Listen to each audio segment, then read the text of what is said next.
Alrighty, welcome to the Ventura Unified School District General Board meeting. We'll go ahead and open the procedure and call to order. First, we're going to do the adoption of the agenda. I have a couple of changes prior to the adoption. I'm interested in moving 16A2, which is our discussion of the Sunday program, before 15D2, which is the checks for $25,000, which includes the potential Sunday expense. And then also, I'm requesting 17C2 personnel changes be pulled for discussion during closed session.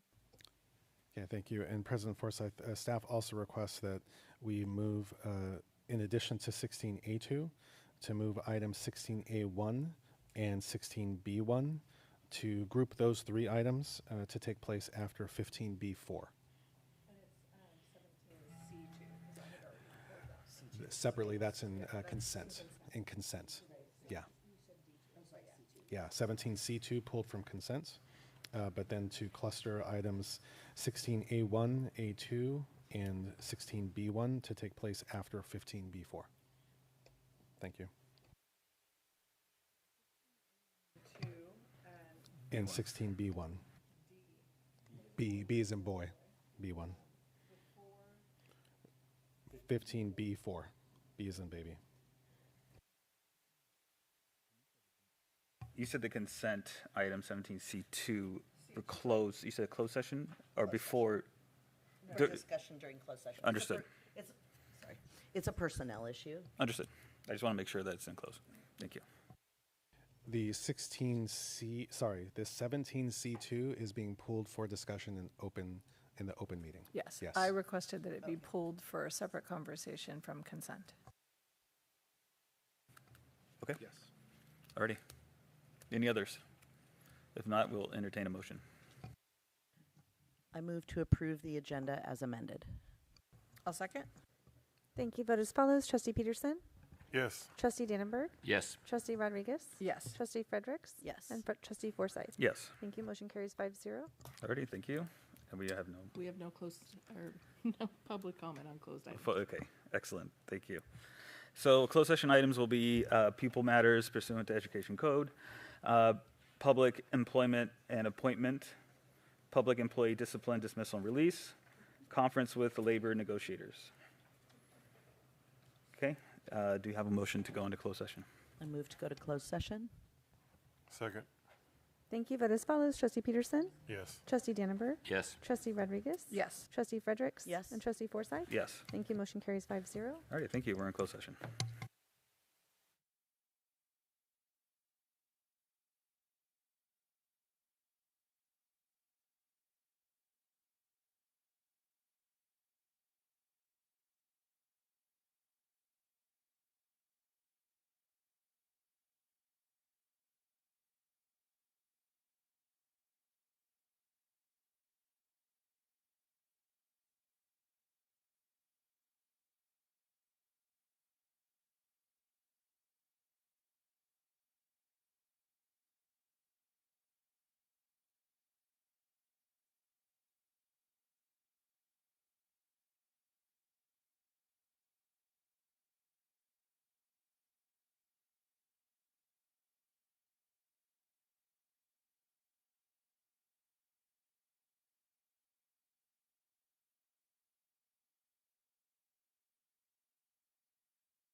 Alrighty, welcome back to the Ventura Unified School District General Board meeting. We'll go ahead and start this meeting off with our Pledge of Allegiance. So please stand if you can.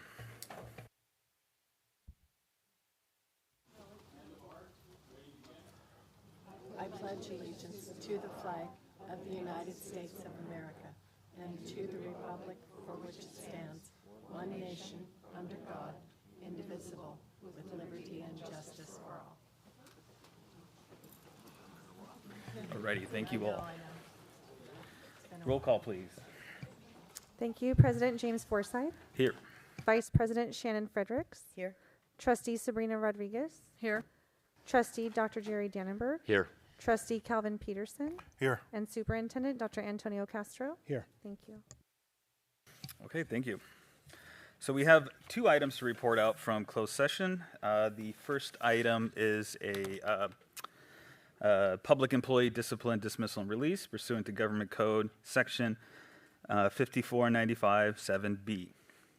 The board took action in closed session to approve a separation agreement and general release regarding employee reference number 2017039. The vote as follows. Motion by Trustee Fredericks, second by Trustee Peterson.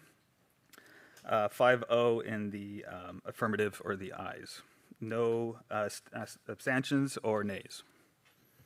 The second item is a public employment and appointment principal at Balboa Middle School.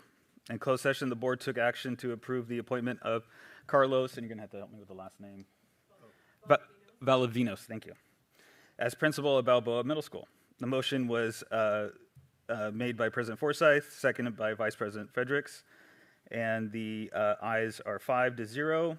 I have no abstentions and no nays. So congratulations. Now moving on to our superintendent report. Dr. Castro. Thank you, President Forsyth. We have some additional good news and by way of introduction, so I'll hand this over to Gina Wolowitz. Good evening, Board. It is my pleasure to introduce Ms. Tedford this evening. Ms. Tedford has been serving as assistant principal of Foothill since 2019, where she also previously served as teacher. She holds an administrative services credential and a master's in education. With over 20 years of experience in educational leadership across both elementary and secondary levels, she brings valuable insight into building collaborative environments. One of Ms. Tedford's greatest strengths is in supporting and developing teachers. She communicates clearly, follows through on commitments, and navigates challenging situations with professionalism and care. Families know they are heard by Ms. Tedford, staff feel supported by her, and students know she is an advocate for their success. Ms. Tedford's deep knowledge of Foothill's systems, programs, and culture, combined with her instructional leadership and relational strengths, make her exceptionally prepared to step into this role of interim principal at Foothill Technology High School. Please join me in congratulating Ms. Tedford on this well-deserved opportunity. Her leadership and passion will support the already professional, innovative, and caring team at Foothill.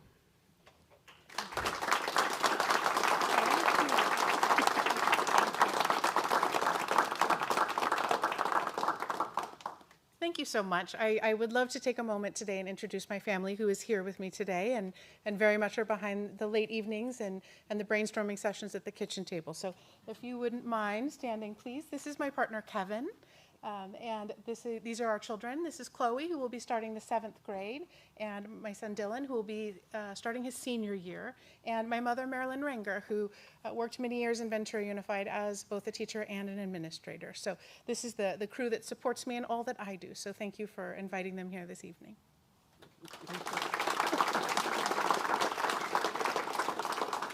And I wanted to take a moment to thank the board, to thank our district leadership, and to thank our Foothill community for welcoming me to this new position.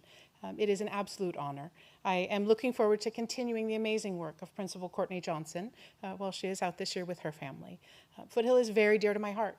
I came in its first, I think I came in the 3rd year of the school. So I have watched Foothill grow, develop, and change. And we're at a very special spot in Foothill's history where we are redefining who we are. Technology was different in 2001 than it is today. And so our mission now is to really reevaluate what does that look like.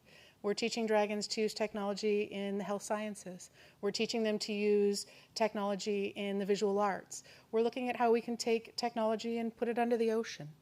but we're reevaluating what technology looks like at Foothill High School. So it really is a joy to support our students, to support our families, and our staff as we continue to chase our dreams and look at what technology looks like 26 years later. So thank you for this opportunity. Calvin.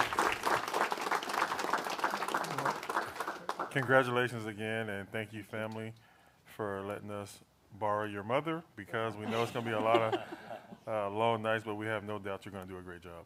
Thank you.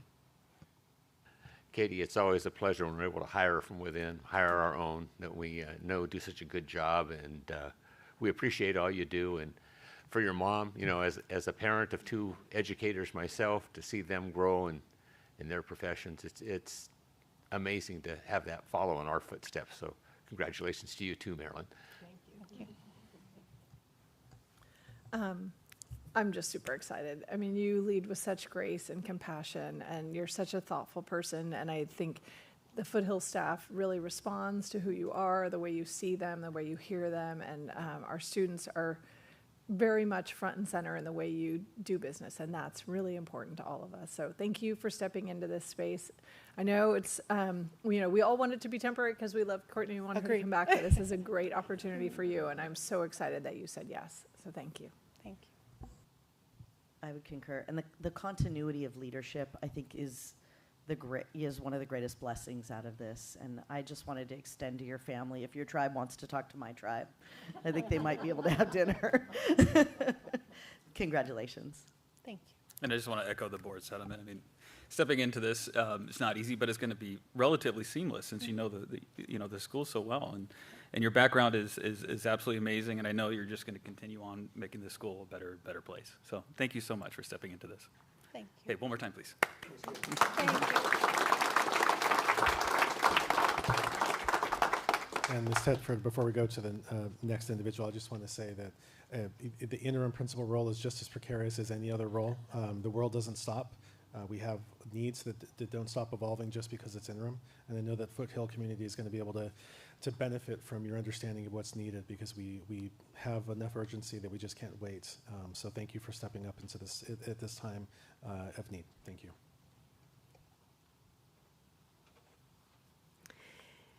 And another wonderful principal, Ms. Guzik. She brings 12 years of experience in education within the Ventura Unified School District. She began her career with Ventura Unified in 2014 as a teacher and currently serves as an assistant principal at Ventura High School. She has also served as an assistant principal at Cabrillo Middle School.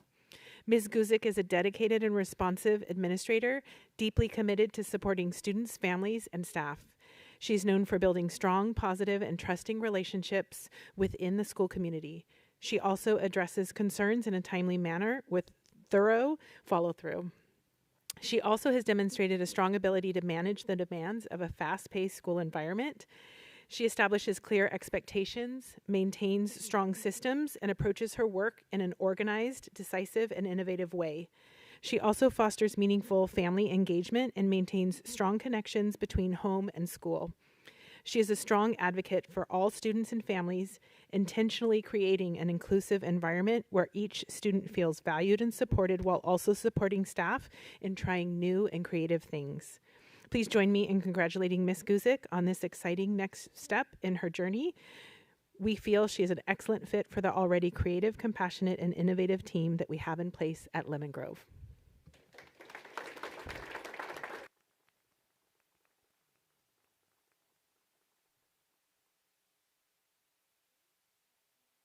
Superintendent Dr. Castro, members of the Executive Cabinet, and Ventura Unified community. First, I would like to express my sincere gratitude to the Board of Education for approving my assignment as the next principal of Lemon Grove School. Thank you to Dr. Castro and the district leadership team for their confidence and for their support throughout this process. I would also like to thank the staff and families and community members of Lemon Grove for the warm welcome and for entrusting me with the privilege of serving their school community. I am truly honored and very excited to join Lemon Grove. I have spent the last 4 years serving as an assistant principal, first at Cabrillo and most recently at Ventura High School. And prior to that, I had the privilege of teaching 6th through 8th grades at Sunset TK8 for 8 years. Throughout my career, I have believed deeply that strong relationships, high expectations, and a commitment to equity are the foundation for student success. I am especially excited to return to the TK8 model and to partner with the outstanding staff and families at Lemon Grove as we continue building a school culture where every student feels safe, known, supported, challenged, and celebrated. And now, without further ado, I would like to introduce my family. I've brought quite the entourage with me tonight, so this might take a second. They've all supported me and been my greatest supporters throughout this journey. First, my husband, Ryan, and our 2 children, Ollie and Joy.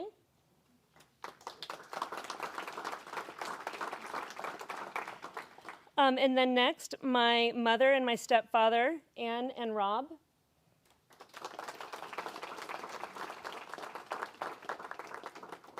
My father, Briggs, and my mother, my stepmother, Janine, who's homesick, watching from home. We love you. Feel better. And finally, my father-in-law, Bill, are all here tonight. I am incredibly grateful for their love, encouragement, and willingness to share me with this wonderful profession. It really is a profession of passion and love. I simply could not do this work without them. Thank you again for this opportunity. I'm humbled by the trust that has been placed in me, and I look forward to working alongside the students, staff, families, and community of Lemon Grove School. I am excited for all we will accomplish together. Thank you. Lord. Well, congratulations, and we have no doubt with your relationship building skills that you'll make a meaningful impact. So congratulations again. Thank you. Lindsay, it's a pleasure to be able to give you this opportunity. I mean, you're one of those names that always comes up in such a positive light that it's very refreshing to have that type of thing where you never hear a bad thing about you. So just keep up the great work. Thank you. Thank you. Well, not to ruin that, but actually I hear all sorts of things because people miss you terribly at the sites that you've been at. I still get questions from Cabrillo, and now I'm going to start getting questions from Ventura High School about, like, why'd you take her away from us? Honestly, anyone who's worked with you knows that you bring so much wonderful energy and such a student-centered mindset to the work that you do, and it radiates out from that. I mean, we saw that at Sunset, and building an amazing program that modeled 2 other schools after it, and then now the work that you've done at Cabrillo, which really, truly, your team misses you, and now at Ventura High School, they will miss you too, because you have just really left a mark even in that short time. So thank you for that work. And we look forward to supporting you as you continue to grow Lemon Grove, right? It's a great school. We heard a lot from them during this past year and saw so many like exciting things happening there for kids. Really, truly amazing things happening. And I know you're just going to build on that. So thank you. And thank you for your support. I would just add, I mean, we've only heard such glowing things about you, and we're very excited for you to be able to move into Lemon Grove. It is, you know, I mean, we talk about like this school's a special school. They are truly all special, but we've seen this year a lot of the very special work that's going on at Lemon Grove, and I look very forward to seeing how you move in and transition into this leadership role and help guide them to the future. Thank you. And I just want to thank you for stepping up. Lemon Grove is such a tight-knit group there, and such a special group of not only teachers but administrators and students. And it just sounds like you're just going to fit right in, and they're going to welcome you with open arms. So thank you again for stepping up, and thank you again. I appreciate you. Thank you. I'll just add that it was amazing for this, who were able to meet with you and that meet and greet with the staff, seeing you meet them where they are, bringing the joy that you have, and then also just helping them take that next step forward with what is the next chapter with Lemon Grove. So you're coming in at a really amazing time to be able to build on the successes that they've already accumulated. So good luck. Thank you. Yeah. Thank you.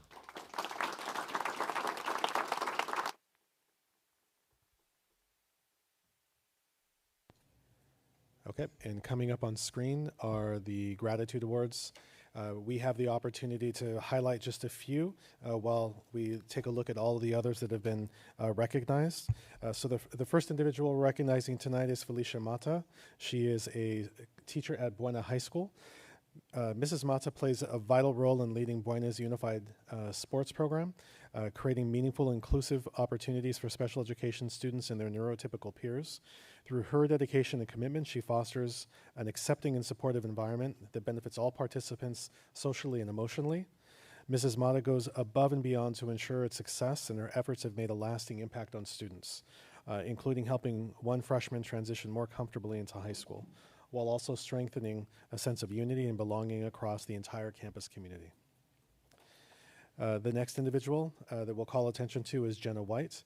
Jenna White is a volunteer, but she's the PTA president at Elmhurst. Jenna White's dedication to Elmhurst Elementary has been exceptional. As a devoted volunteer, she consistently transforms everyday school events into meaningful and memorable experiences for both students and staff. From creating a vibrant glow dance to designating a special VIP lounge for fifth graders, Jenna brings creativity, attention to detail, and a commitment to inclusion in everything she does. Her efforts foster a joyful, connected campus community and truly reflects Elmhurst's Kindness Matters motto. As she concludes her time at Elmhurst, her lasting impact will be felt by students, staff, and families for years to come. And our last individual for recognition tonight is Stephanie Ramos, paraeducator 2 at Ventura High School. Ms. Stephanie is noted as being consistently going above and beyond in her dedication to students. Her unwavering support and commitment are especially impactful for some of the most vulnerable students facing significant barriers to graduation. Through her encouragement and personal investment, these students begin to recognize their potential, self-worth, and although we've just completed graduations, to get to graduation and beyond to their future goals. Ms. Stephanie serves as an exceptional role model and a steady source of support, not only for students, but for her colleagues. Her contributions make a meaningful difference every day, and school community is truly fortunate to have her. So if you would, please join me in celebrating these individuals and all the others.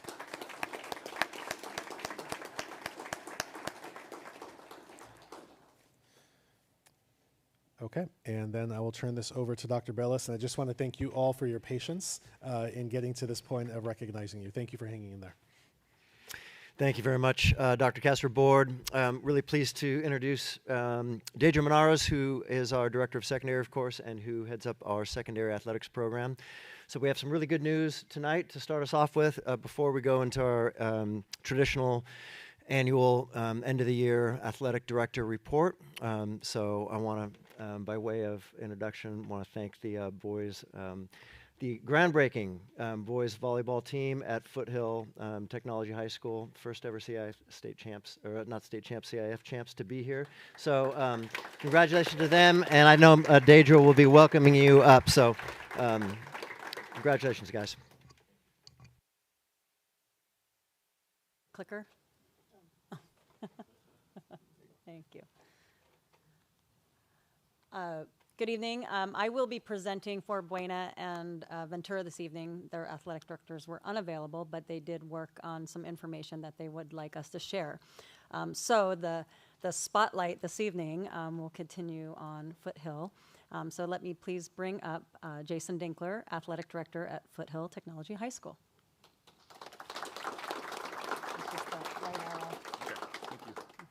Good evening, everybody. So thanks for having us tonight. Focus on Foothill again.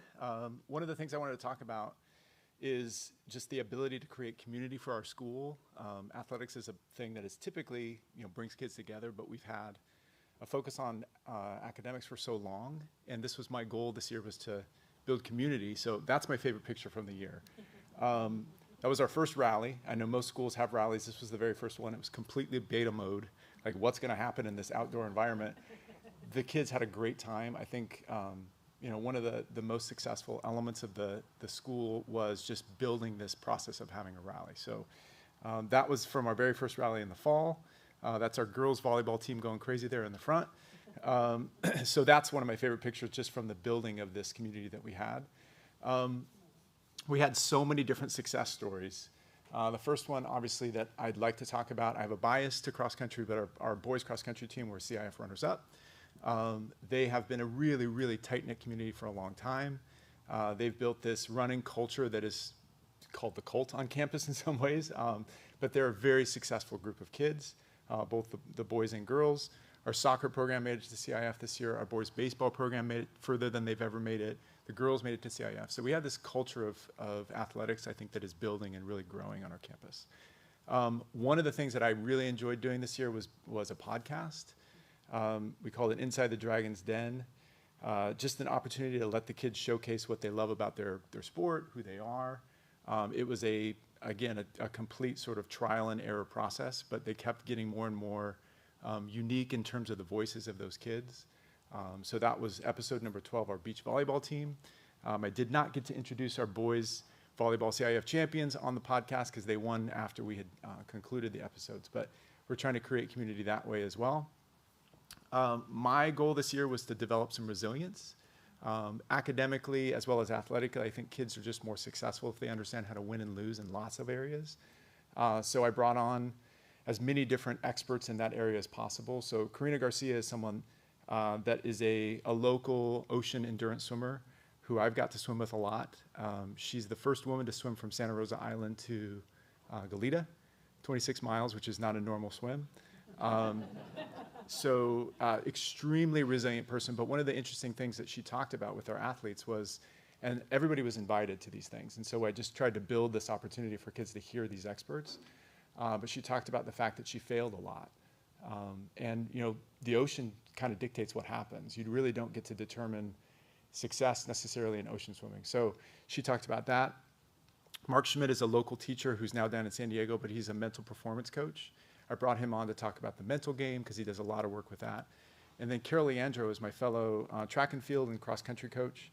And she talked specifically with our female athletes, and that is an untapped area of expertise that I think she's really starting to develop, not just in our school, but in other places. So we had some expert speakers this year. Really wanted to celebrate the excellence of our athletes on our campus. So every week we highlighted a different athlete of the week. Some of them were, you know, just because of their standout performances athletically, some of them because of the balance that they have in their lives. Just an opportunity to say, hey, this is who we are as athletes. That wrapped door was a gift from the beginning of the year that helped us sort of highlight the things that we are as a school and really focus on athletics. So I had them stand in front of the door every week and different pictures for that. So celebrating those things that are really athletically going on that are excellent on our campus.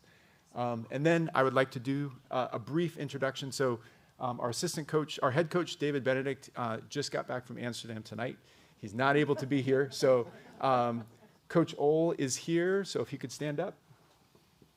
So Coach Ole is our assistant boys coach for our CIF champion boys volleyball team. And then I'm going to bring up Curran, who's standing there with the plaque over his head at 6'6", I think he is, who's going to introduce our boys. You want to come on up, Curran, real quick? Good evening, board. Thank you for giving us the time to just highlight such an amazing season just for the school and just our program in general. I would like to highlight sophomore Styles Haley Kettler, sophomore Max Benedict, sophomore Nicholas Saucedo, freshman Sebastian Saucedo, sophomore Zachary Uhl, and sophomore Royal Knox. They impacted our team so much. They're just great to be around, and they just made the experience so much more fun. So thank you, guys.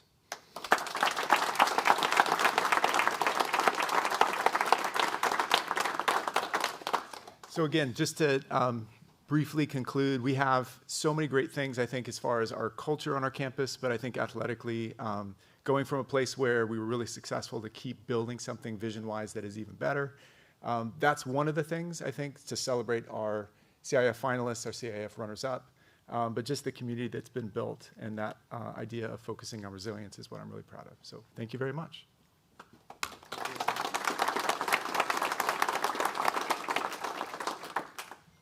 Did the board have any questions for Foothill or the boys?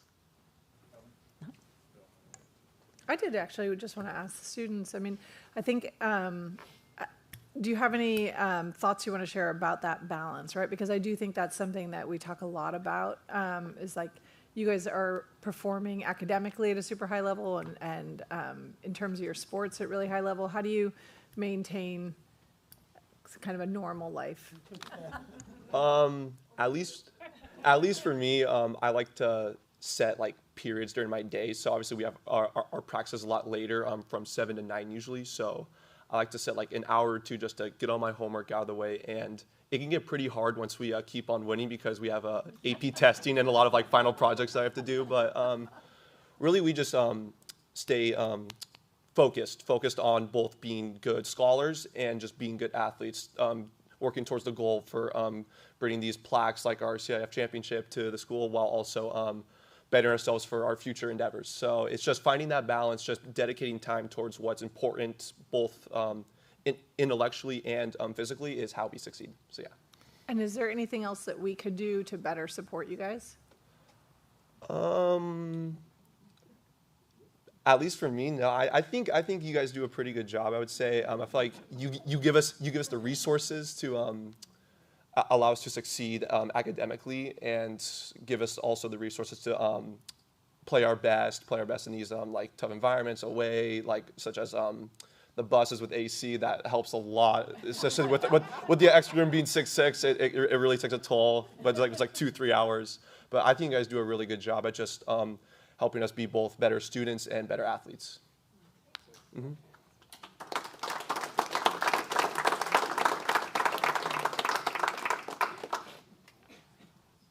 Well, congratulations again, Foothill Boys Volleyball. And for those of us in the back, when we were doing the pledge, we knew we were behind the volleyball players because we couldn't see the flag. But we're really proud of you and look forward to seeing, because it sounds like we have a lot of underclassmen still on the team. So really exciting. Future is very bright. All right, congratulations. All right, Buena High School, and thank you to Ryan Boland, our athletic director and head football coach over at Buena High School. Go Bulldogs. I will do my best to channel my inner Bulldog this evening. But we did have some new sports. You remember the esports presentation. It is still a club. However, there is a CIF pathway for this team, so we're looking forward to seeing that develop. We did have a CIF finalist, Sebastian Da Vinci. Again, I apologize to the students if I mispronounced your names. I haven't had the pleasure yet. And CIF Southern Playoffs Division I, our boys water polo team, advanced to the D1 quarterfinals. So Buena definitely has a water polo history that we're really proud of. All right, winter athletics, girls water polo qualified for CIF Division I. The girls soccer, back in the Channel League champs, CIF Division II, and girls wrestling, Channel League champs. Very exciting for our girls in the wrestling program at Buena. They are great pictures. And our spring athletics, boys golf, I think we've all heard of Brandon Anderson and Caden Steinbach, CIF regional qualifiers. Beach volleyball qualified for Division III CIF. Rosie Trujillo, para-athlete, qualified for the Masters meet, and not in just one event, but the 100, 200, 400, and shot put. That's amazing. Yeah, that's no joke. And many track and field qualifiers. You see that long list there. Of our boys 4x100 relay, triple jump, Ben Everett, 100 meter, Ryland Armenta, 400 meter, Serena Springer, 400 meter, Josiah Perez, and it looks like he set the school Frosh-Soff record in the 400 earlier this season, and he's the number 5 all-time Frosh-Soff in the 200 meter, so good luck to him next year as a sophomore. 200 meter, Kevin Swanston, number 7 all-time. And the 4x800 relay, Sebastian De Vicente, Dominic De Vicente, Micah Brooks, Brady Schreffler, and their alternate Vincent Sandoval and Miguel Catano. And finally, the 800 meter and the 100, league champions, Dominic De Vicente and Serena Cohn. Congratulations to these spring athletes.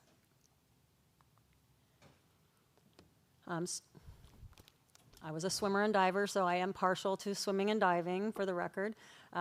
Women's 200 free relay, outstanding, Addie Bruno, Susie Hooper, Sky Pierce, and Marin Bersek.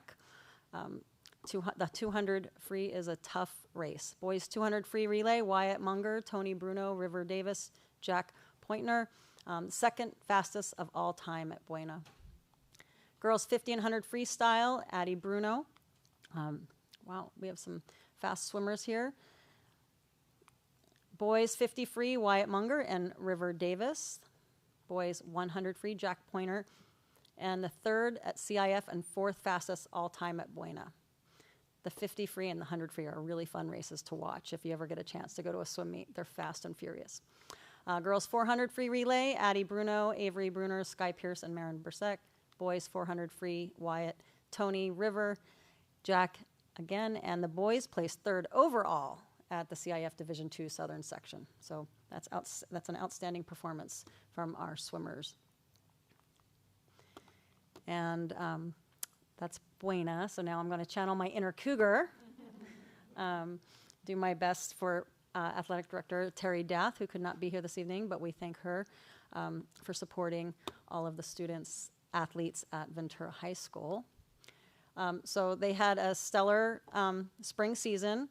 Most programs did make it to their postseason. Competitive cheer is now a CIF sport, not to be, we do have sideline cheer also, which isn't the CIF competitive sport. So they have both options at Ventura High School now. It is pretty phenomenal to see their coaching list at Ventura High School, 139 different coaching positions. Many of those are volunteers. And making the switch, just want to thank the Ed Services team and the board for allowing us to move from one platform to another home campus, for clearing our athletes. We did just have a free sports clinic at Ventura High School where we served 298 students in 3 hours. So thank you to Terry Dath again for helping me with that. That was quite the event, and thank you to Community Memorial Hospital's team for donating their time so that we could do that. But the home campus platform is making clearances and for athletics much easier for families. So they want to thank everyone for supporting their programs, and let everybody know that they couldn't do what they do without the dedicated athletes, parents, coaches, officials, and administration and support staff. So thank you to everyone who champions our scholar athletes at Ventura High School. And Ventura High already tallied their participation for the year and wanted to brag that a little bit that their boys, over 54% of the students at Ventura High School are participating in athletics, and about 46% of the girls in varsity, JV, and Frosh. But total, 9th through 12th, they're a little bit closer, sitting around the 50th percentile. So again, you've heard us say this before, athletics is one of the best interventions we have in Ventura Unified School District. Our student athletes must maintain a 2.0, but that's one thing, but most of them have much higher than that. So, so thank you, board, for supporting our athletic programs and all of our student scholar athletes. Okay, thank you. We'll turn over to the board. If there are any questions, comments? No, thank you for the presentation. I know it's not easy to step in for somebody that's been working there all year, so good job. Thank you. I'd just like to congratulate all our student athletes for both their academic performance, but also their athletic ability. That really, really makes us proud of all what our students can do. So thank you to all our athletes. Deidre, I did have a question about the competitive cheer.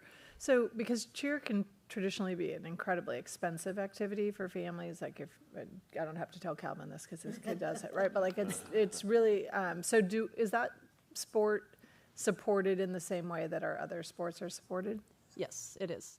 And all of our sports do fundraise through their club ASB accounts, and so I haven't seen any budgets yet for competitive cheer or anything for next year, but we can certainly report back. Okay, should you like yeah, to I know just more. know But that yes, like it we is try to make treated. sure that finances aren't a barrier for a student participating in sports if that's something that they're they shouldn't. interested in, and so I would just want to make sure that that is also Yes, true of that is competitive cheer, like it 100% would be if you wanted to participate in any of our sports. And then beyond that, yeah, thank you to all of our athletic directors, coaches, the walk-ons, the full-time, like it is a huge endeavor to get all of our kids to participate, to get them to the places that they need to be for their competitions, and to make sure that they have what they need and balance that with the emotional support that they need to stay well-rounded. It's so nice to hear our students say that like they have what they need, right? Because that's really what it's all about. We just want to help you be successful, and anything that we can do in that regard is great. So thank you. I just wanted to add, I mean, it's always remarkable when we see just the incredible talent. I mean, we saw like VHS football team. We already have some players who left early for college. And, you know, we've had just across all of athletics over the years, so many really, really talented athletes. And I also just want to take a moment to applaud the students who stepped into a team sport. I was a swimmer as well, and I was not by far the fastest swimmer on the team, but finding a space for everyone on the team is a really powerful opportunity in high school. So I just want to congratulate all of our athletes, whether they got medals, whether they're going on to college to participate. I just really applaud all of you. Thank you, Vice President Fredericks. There are some sports who can carry many, many more students, swimming, track, cross country, and so it's always great when we can get more students involved. And on behalf of the board, I just want to tell our student athletes how incredibly proud we are that you are just a model student, the kind of student that we want to see in our student athletes. You all, and especially you guys that came out here. You came out here on your summer. It's like the third day. So thank you so much. They missed practice tonight. Oh, they missed. Ooh. Oh, okay. So thank you, Coach. All right, we'll double thank up tomorrow. You, Coach. All right, thank you. Thank you so much, Deidre. And please thank your team. Thank you so much.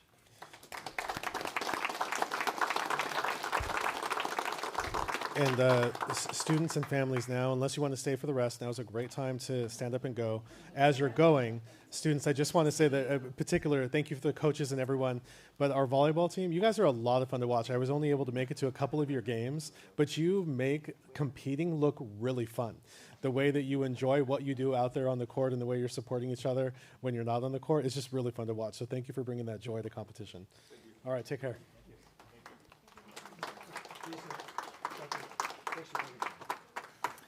Okay, thank you so much. Moving on to correspondence. Do we have correspondence?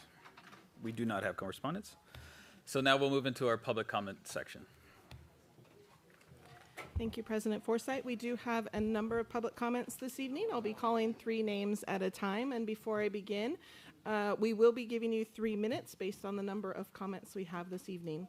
We would like to remind everyone that the governing board recognizes the impact that civility has in the effective operation on the district, including its role in creating a safe and positive school climate and enabling a focus on student well-being, learning, and achievement.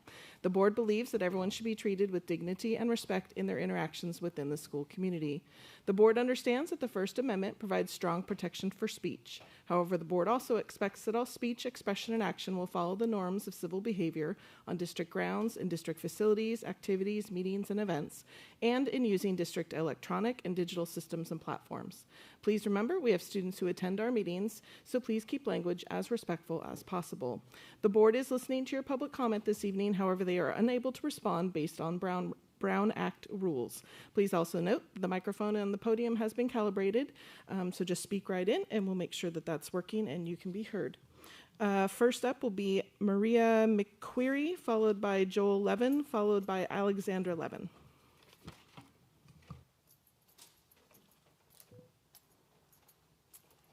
Good evening. My name is Maria McQuarrie. I'm here today on behalf of the Occupational Therapy Department. We are school-based occupational therapists for VUSD and serve as part of the special education team. We support students and educational teams emphasizing motor skills, sensory processing, and regulation, and adjusting classroom environments to increase student access and participation in their educational day. In addition to assessment of abilities, needs, and barriers, we establish educational goals, create treatment plans, deliver occupational therapy services, and monitor progress. We provide staff trainings, we provide and track resources, tools, and strategies for students and teachers, participate as members of the IEP team, and collaborate with the educational team to support our students, staff, and schools. We are a team of 6 occupational therapists and 2 assistants that cover all VUSD school sites and programs. What our professional organizations support. Our national association advocates for a workload model given the diverse involvement, demands, and impact of our job duties. We have advocated for this, and and provided extensive data in support of this. However, the district has not acknowledged this view. When we consider a caseload model, a caseload average of 51 to 50 is supported by the American Occupational Therapy Association. Industry standard, according to the FICMAC, and its data is 45 to 55.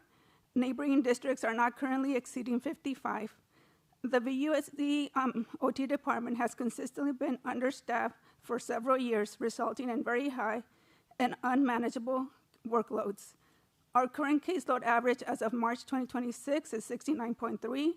We have lost skilled employees to neighboring districts for lower caseloads and better work-life balance. We have had contract therapists terminate their contract early and have declined renewal when offered extensions. We have had quality candidates decline positions due to high, unmanageable, and unreasonable caseloads. Our current work calendar is 181 days to complete our duties and responsibilities. Other school district calendars in the county are all higher, most over 200 days. What we're attempting, we have provided regularly updated data and caseload projections, requested overtime, and requested additional days on our work calendar without success. We work with VESPA to negotiate additional days on our calendar. However, this article was removed from the negotiations in November 2025 with the understanding the district administration would resolve this item away from the transparency of the negotiations table. Since the removal of the article, we have not been informed of a resolution. We are seeking the guidance of the school board in determining next steps and finding a solution. Time is up. Thank you. Next up is Joel Levin, followed by Alexandra Levin, followed by Cameron DeYoung. Good evening, Board of Education, Executive Cabinet, and VUSD community. In case we haven't had the pleasure of meeting, my name is Joel Levin, and I'm the teacher librarian at Buena High School. Since the school year is officially over, I did a deep dive into the Buena Library's statistics for the 2025-26 school year. Like Malcolm Gladwell, I love numbers and the stories that they tell. So tonight, I'm going to tell you the story of our library through data. How many students visited the Buena Library this year?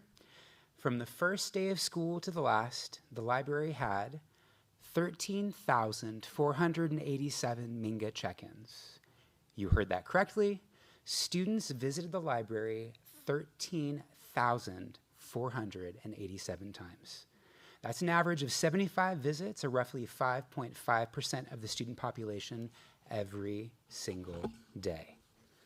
Of course, libraries are much more than just physical spaces. We also provide customer service. How many times did the library check in or check out textbooks over the last 10 months? We recorded 16,073 textbook transactions this year. What about library books? We had 5,203 library circulations. Between library books and textbooks, that's a grand total of 21,276 transactions this year. Over the course of 180 school days, that means we averaged 118 transactions per day, or roughly 14.7 transactions per hour. So what story does this data tell? These numbers paint a portrait of a bustling hub on a high school campus, a venue where visitors can receive help, find the resources they need, and seek solace in a productive environment that is conducive for work and studying. As I've said before, libraries are not luxuries.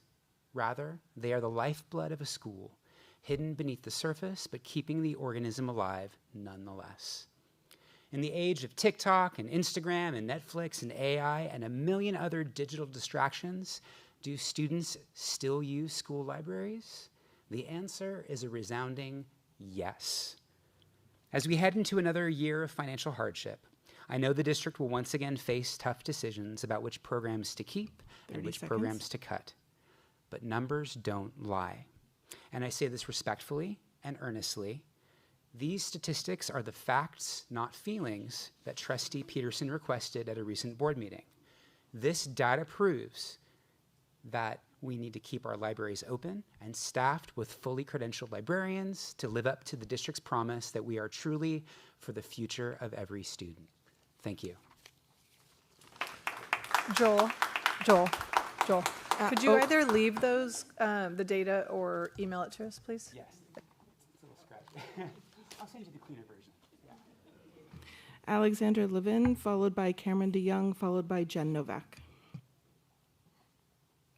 Good evening, school board members, parents, teachers, and students. I'm here tonight to discuss the future of Buena High School's journalism course. Buena has had a successful journalism program since the school opened its doors in 1961. Every year, Buena's dedicated journalism students spend countless hours researching, writing, and publishing their articles, not only for Buena students, but also for the broader Ventura community to read. These articles discuss and examine events occurring on a local to global scale. Unfortunately, last week I was informed by my counselor that Buena's administration is closing our journalism class next year. This came as quite a shock, considering that until this point, my friends and I had been enrolled in the program for the 2026-2027 school year. Because of this devastating news, my friends and I conducted our own investigations as to why our administration is shutting down our journalism class. After asking numerous Buena staff members, including teachers, counselors, and an assistant principal, we were disappointed to find that our own school administration, who had the authority to close this class, could not give us an answer. As of today, Buena students still do not know the plans for this 65-year-old program. Some staff members are telling us that journalism is going to be folded into our broadcast journalism class, while others are telling us that journalism is not going to be a class next year at all. It is important to note that our broadcast journalism class is centered around creating promotional video segments strictly focused on campus activities, while journalism has a broader focus on topics or issues worldwide.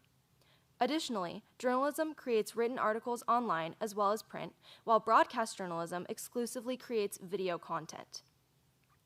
If Buena's administration decides to combine these courses, it will be the only school in VUSD to collapse these two classes into one. Not a great look for Buena or a district experiencing declining enrollment. In an era of fake news and increasing AI use, journalism provides students with the opportunity to report on relevant issues, improve writing skills, and work as a team. Journalism is a program that attracts students who are interested in developing their writing skills or even aspiring to become journalists themselves. For these students, especially those hoping to pursue journalism in the future, this closure of this class is devastating. My hope is that Buena will find a better solution that doesn't include even more class closures. Since Foothill and Ventura both have flourishing journalism programs, it would be inequitable to take this program away from Buena students. If we want to be a district that values literacy as one of our main goals, then we need to support literacy by preserving Buena's journalism program. Thank you. Up next, Cameron DeYoung, followed by Jen Novak.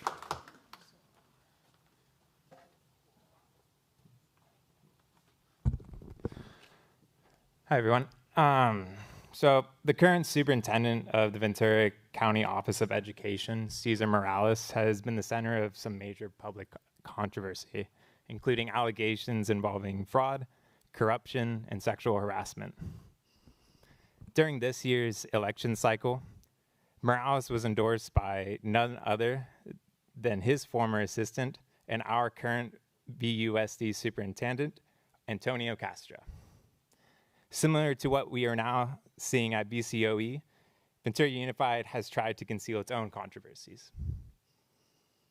Despite the district refusing to provide Castro's employment contract in response to my California Public Records Act request, I found the contract myself.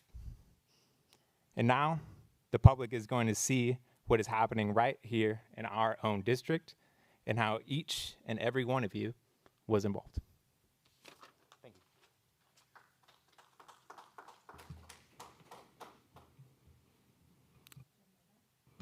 you. Hello. Oh, is that working? Okay. Hello. Thank you for your time tonight. VUSD refers to itself as a Me Too district. During a school board meeting on February 13th, 2024, Trustee Sabrina Rodriguez said, "Oh, is that the Me Too thing?" Followed by laughter from several of you on the board, as if all of you already knew what she was talking about. Then just 8 weeks ago, President James Forsyth replied to me on Facebook, calling the district a hashtag Me Too district. Me Too is a global campaign against sexual abuse, harassment, and rape culture. The movement went viral in 2017. It encouraged millions of people, predominantly women, to share their stories, breaking through decades of suffering and silence, and sparking an international cultural reckoning. The school board isn't referring to this viral global movement. They aren't referring to victims shining a light on their mistreatment. They are referring to giving top district administrators bonuses and raises. It's a code word. That's super gross. The Me Too movement is about amplifying the voices of victims, yet the district and the school board continue to use it as a secret message to refer to executive salaries. That is so insensitive.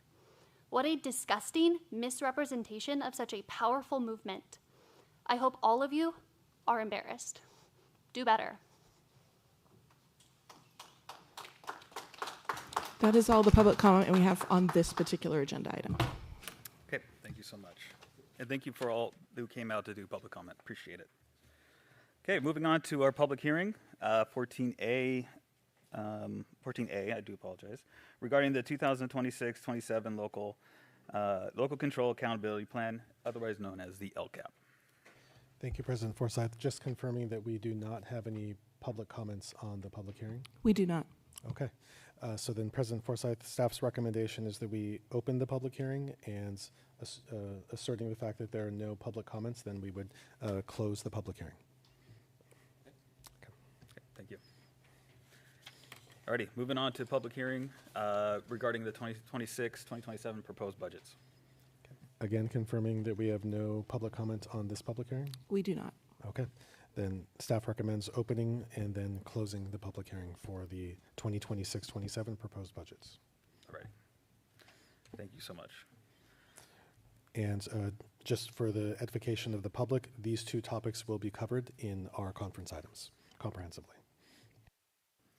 Alrighty, thank you so much. Moving on to action item A1, consideration of resolution 26-19, recognizing June 2026 as Pride Month. First read. Okay, President Forsyth, at the request of the board, the staff has presented a LGBTQIA Pride Month resolution for your consideration. We'll hand it over to you. Okay, I'll go ahead and read it. So it's recognizing that the 2026 as LGBTQIA plus Pride Month, whereas the month of June is nationally recognized and celebrated as lesbian, gay, bisexual, transgender, queer, questioning, intersex, asexual, agender, and additional identities for Pride Month. In commemoration of the June 1969 Stonewall Uprising in New York City, which marked the beginning of the modern LGBTQIA plus. Sorry, I'm dyslexic. These acronyms are killing me. All acronyms are killing me. Civil rights movement. And whereas Ventura Unified School District affirms the dignity and belonging of all students, staff, and families, and remains committed to fostering safe and inclusive learning environments throughout the district. And whereas the Ventura Unified School District promotes diversity, equity, inclusion, and belonging as core values reflected in its policies, educational practices, student development, curriculum, and the community engagement efforts. And whereas the Ventura Unified School District policies and California law prohibit discrimination, harassment, intimidation, and bullying based on actual and perceived sexual orientation, gender identity, and or gender expression.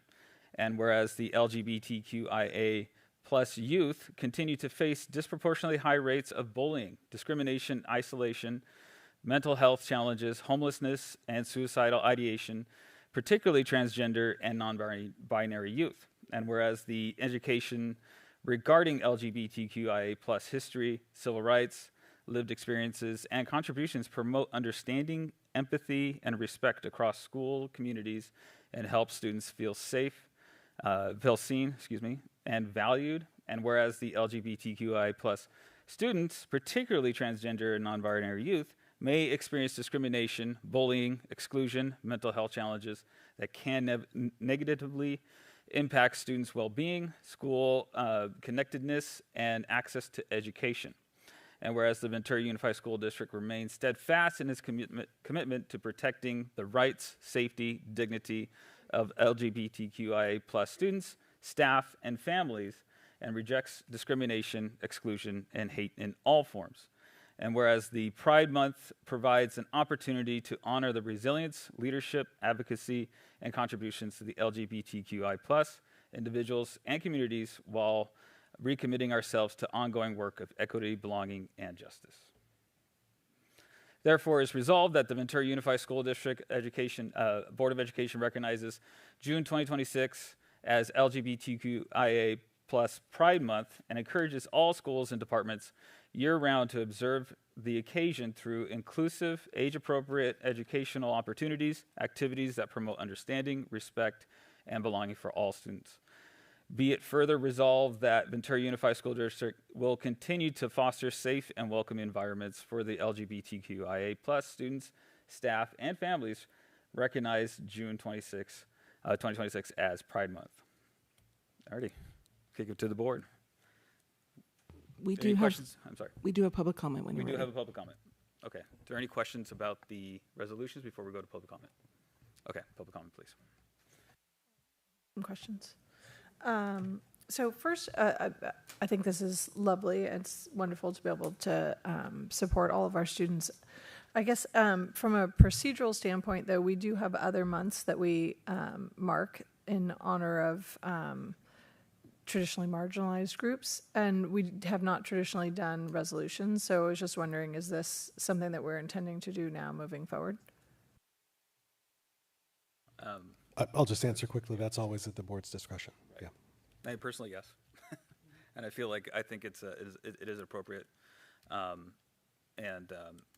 do welcome those resolutions in the future from other board members as well. And is this based on a sample from someplace? Anthony, if you can share how we constructed this. It's based on several different resolutions from school districts up and down the state. Okay, and a little bit of editorial privilege by me. Oh, thank you, Anthony. Okay, any other questions? If not, we'll go ahead and move to public comment. Thank you. We have 2 public comments. Please just remember the original civility statement, and you will also have 3 minutes. I'll give you a 30-second warning. First up will be Catherine Pike, followed by Kara Miller.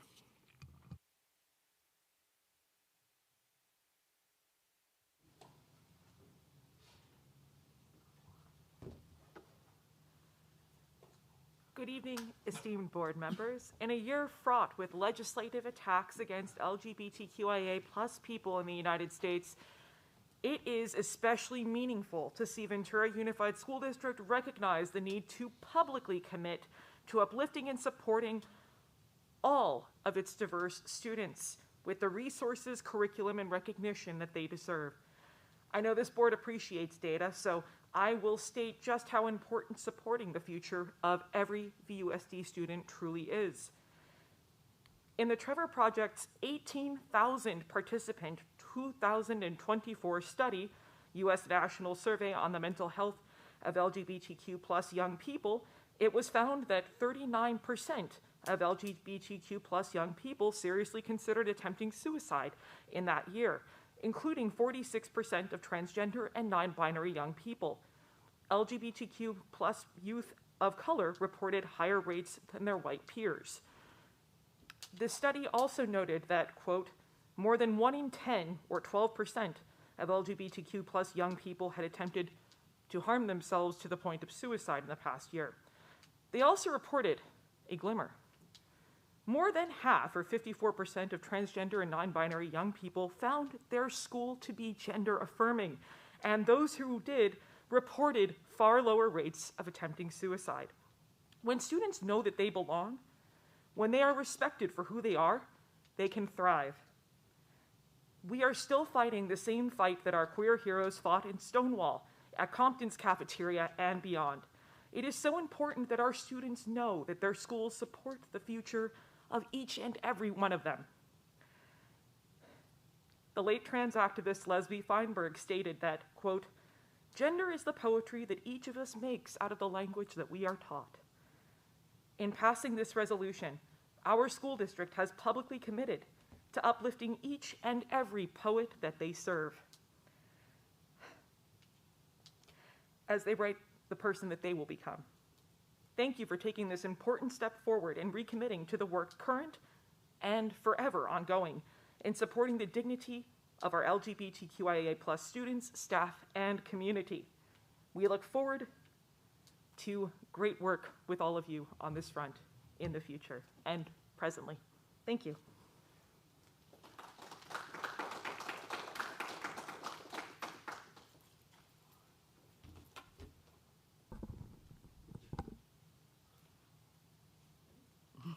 Good evening. My name is Kara Miller. I am a parent, an educator, a union leader, and a proud member of this community. I am here tonight in support of the resolution recognizing June 2026 as Pride Month. This issue is personal to me. My daughter, Hannah Miller, graduated from Buena High School in 2022. She is also a member of the LGBTQ+ community. Through her experiences, I have come to understand how important it is for young people to know that they are seen, valued, and accepted. At its core, this resolution sends a very simple message. You belong here. As parents and educators, we all want students to feel safe, supported, and connected to their schools. We know that when students feel a sense of belonging, they are more likely to engage in learning, build positive relationships, and reach their full potential. Recognizing Pride Month acknowledges the experiences and contributions of LGBTQ+ members of our school community. It lets students know that they are seen and that they matter. I have heard concerns that recognizing one group somehow excludes others. I believe the opposite is true. Inclusion is not a limited resource. When we recognize and support students who have historically felt unseen, we strengthen our entire school community. This resolution affirms that every student deserves dignity, respect, and the opportunity to learn in an environment where they feel welcomed and valued. As a community leader, I know that recognition matters. It communicates our values and demonstrates our commitment to ensuring that every student has a place in our schools. Tonight, you have the opportunity to send a message to LGBTQ students throughout Ventura Unified. We see you. We value you. You belong here. I respectfully ask that you support this resolution recognizing June 2026 as Pride Month and continue 30 making seconds. our schools places where every student can thrive. Thank you.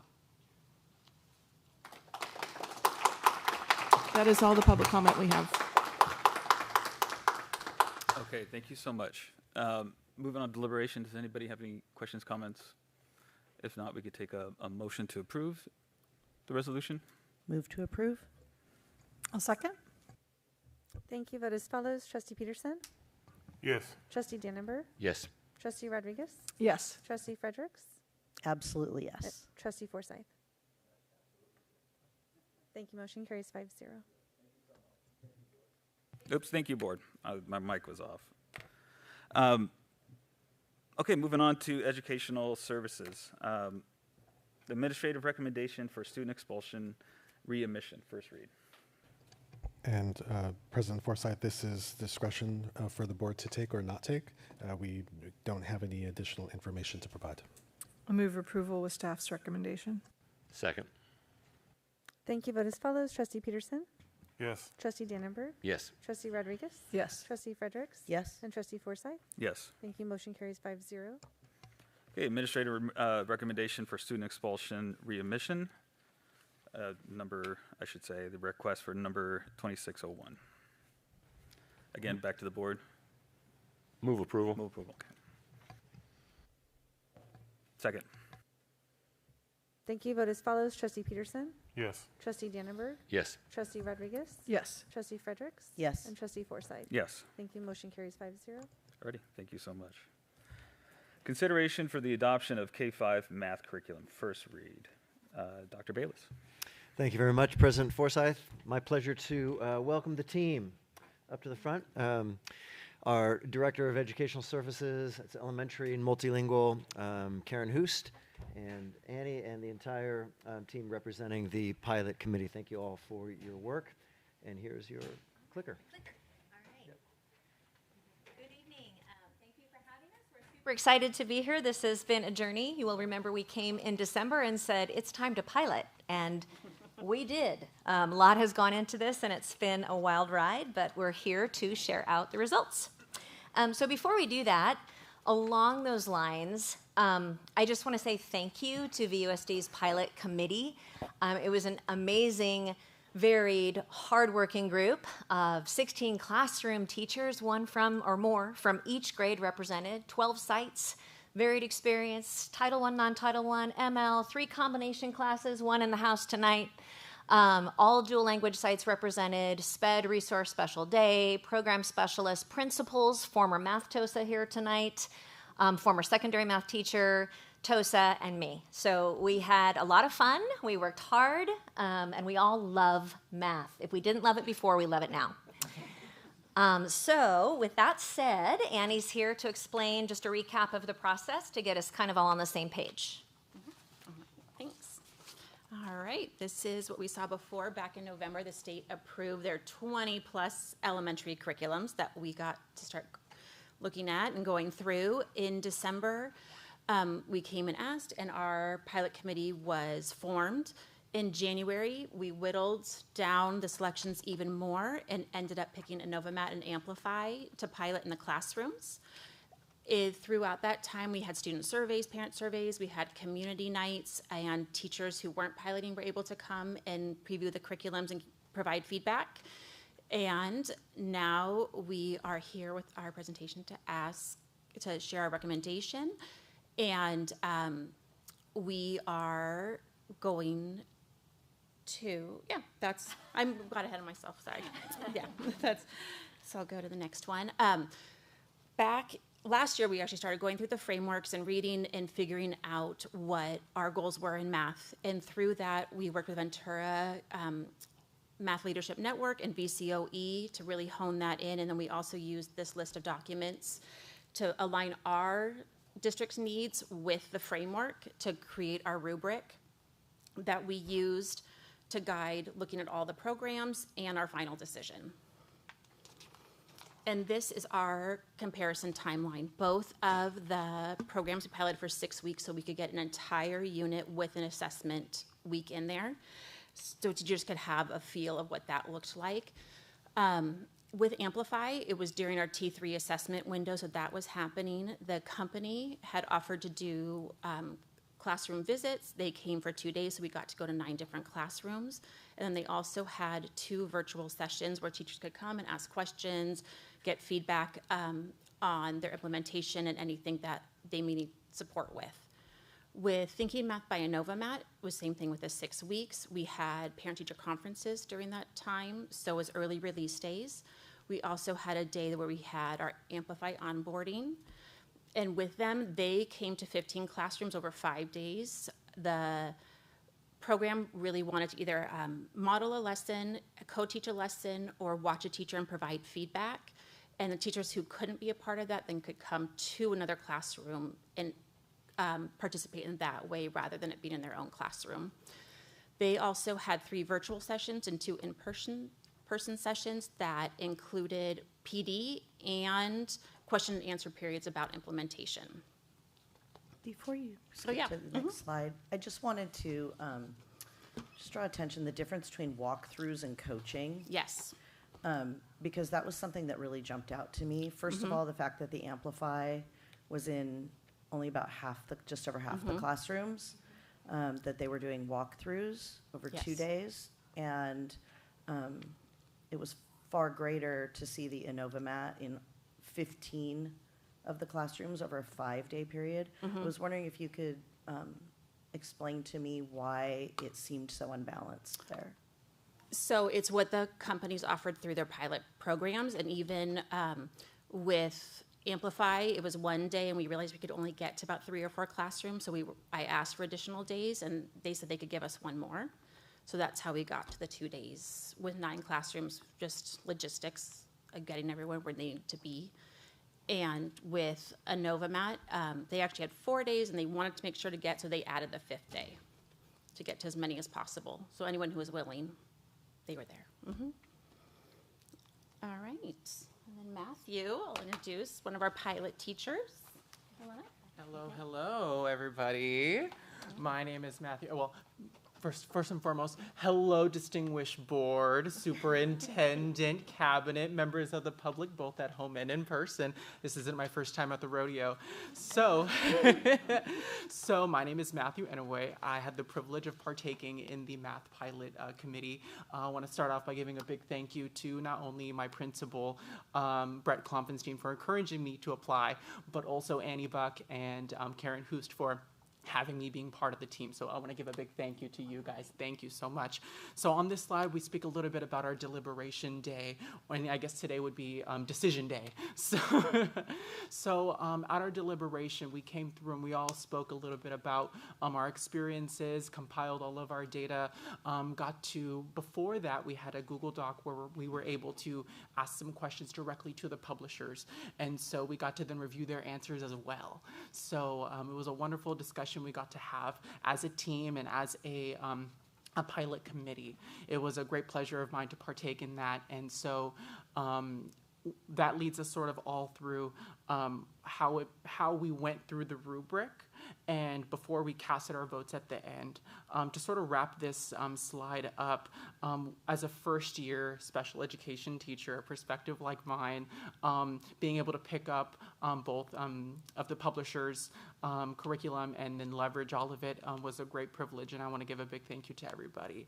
Our next slide, I'm going to pass this over to Megan to go through our next slide.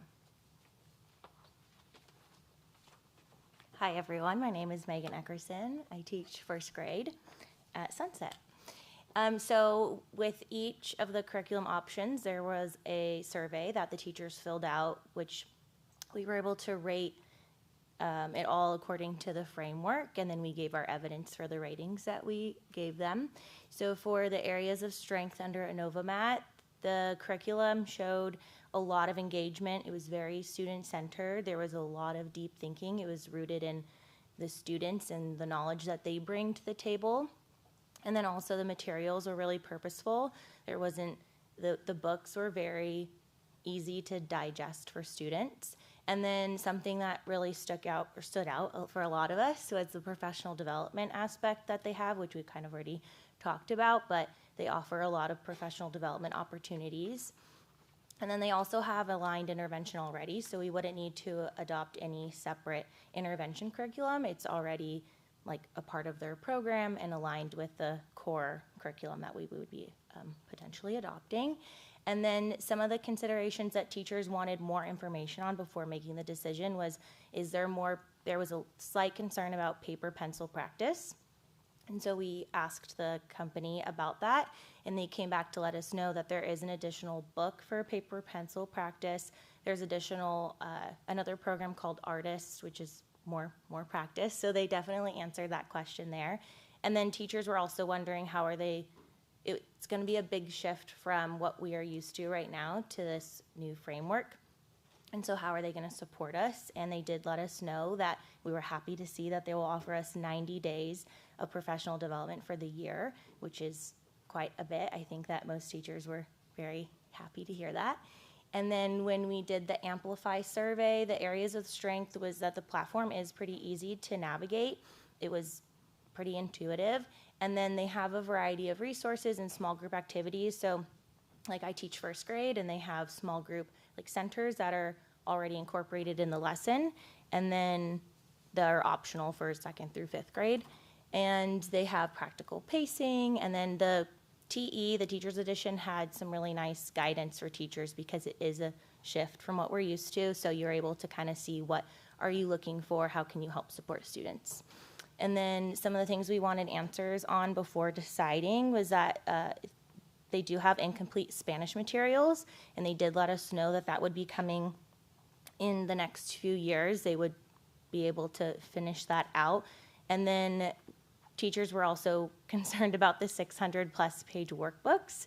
As a primary teacher, it is difficult to find page 542. It's a good skill, and I love the productive struggle, but it's a lot. That's a math lesson on its own. And then we did acknowledge that there would need more additional resources in PD because the program doesn't offer as much as InnovaMat does.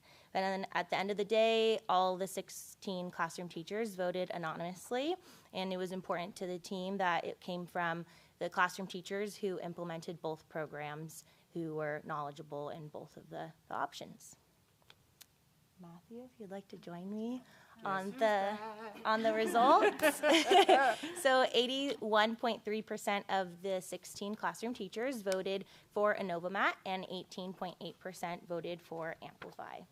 And as I was speaking in that previous slide, I touched a little bit on the rubric. And so here are the results of after our deliberation from the rubric. It was out of 72 possible points across multiple areas of the framework that Annie had spoke about in the beginning. And so Thinking Math by InnovaMat scored a 66 on the rubric, and Amplify a 55.75, as you see before you.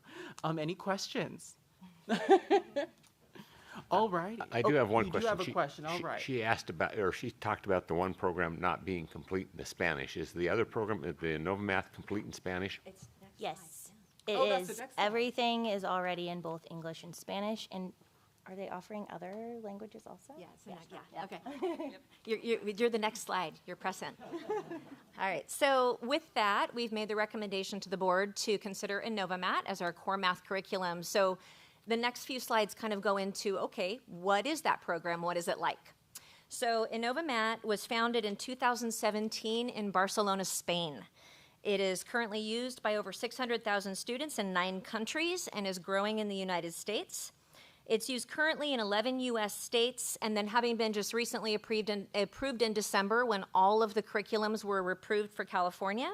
It's used in 28 districts in California and being piloted by 48 more as we speak. So soon it will continue to grow. As part of our consideration, we spoke with several districts that had implemented both curriculums already. We called around and just, Annie on the back end, we found their director of curriculum instruction or their TOSA or whoever it was and said, okay, give us the lowdown on what it's been like for you to gain insight on planning and supporting an effective rollout. And all of the districts that we spoke with InnovaMat said that the included math coach and PD had really played a wonderful and important role in the success of the program. And not now because it's a little bit longer, but there is a video that goes into the company that if you would like to watch that at a later date. Can I ask a question real quick? Yeah. Now, it says here an integrated, personalized digital practice that follows the teacher. Is individualized for the student, but is also conducted through the teacher. How does that work? So the individualized practice happens on Friday, and our next slide, you guys are good. Our next slide is going to go into that a little bit more, but that is part of the program. So why don't I'll let Gina speak to it, and then if we can kind of come back and see if you have more questions. Sure, and if you could explain, there's a pen and paper practice, right? So correct. Now we're trying to get more towards, traditional type of. So she'll go into it a little bit more, but the digitalized practice is personal. It's planned for Fridays. The structure of the week is planned for individualized practice on Fridays. If you choose to use the digital program, the teacher marks off each lesson as they teach throughout the week, and then the program gives practice based on that student's performance and the lessons the teacher has taught, to know if you need to go deeper and extend or provide further scaffolding for those concepts that were taught that week, and then it also spirals in the previous weeks that have been taught in that classroom. You lose some of those functions if you decide to print the practice, but it is also all printable if a teacher or student should decide to use a printed version of practice for that component of the program. So it differentiates for you, but if you wanted to, you could differentiate. You could by yourself. absolutely Okay. print it, you could work it, and there's other printed resources as well. It's optional in K to begin with, and then we'll find out a little bit more. I'm sorry, I'm taking your slide. All right, so with that, Mound Principal Gina Young, who was our math TOSA for many years in the district and actually oversaw the math pilot 10 years ago. Come on in. Yeah, hard to believe. So InnovaMat provided us with this slide to share some of their program highlights. The program's built on the Building Thinking Classrooms research by Peter Liljedahl. If you ever get a chance to read that book, if you're curious about the foundations of this program, excellent book, and it has a lot of actual research that they did with the students. It transforms the classroom into an active environment where students collaborate to solve engaging problems together. The program's also bilingual, as they already shared, both in English and Spanish. It's selective and purposeful in its algorithm building. So that's when students need to understand the algorithm. They need to internalize it and remember it. So you can't just teach it to them and expect them to know it. So it builds the algorithms. The student work pages are focused and streamlined with additional practice book and lessons to help algorithm fluency. The week has an easy structure to follow. It has one day during the week is a math challenge for non-arithmetic math, such as geometry, spatial reasoning, data, and pattern analysis. And then 3 days a week would be focused on number sense, fluency, and operational flexibility. And then the remaining day would be that individualized practice that Karen just talked about. So it's called Atlas online, but again, it's individualized based on what the teacher has taught and how the student's doing. And the teacher can print out the materials as well if they prefer the paper pencil. Next up, we have Nancy Clare, a 4-5 combo teacher from Montalvo. Good evening. My name is Nancy. I'm the 4th and 5th grade DLI teacher at Montalvo Elementary. So on the next slide, we're going to talk about what makes InnovaMat different.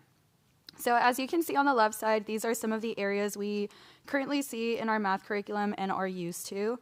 And on the right side, InnovaMat provides many great things that will help us approach math in different ways. Throughout the pilot, I noticed all students and even educators became mathematical thinkers when using the program. InnovaMat provides rich, open-ended tasks that allow students to become more engaged through number talks, personalized practices, challenges, and more. This program trusts teachers to be able to have the knowledge and capacity to guide students through math investigations.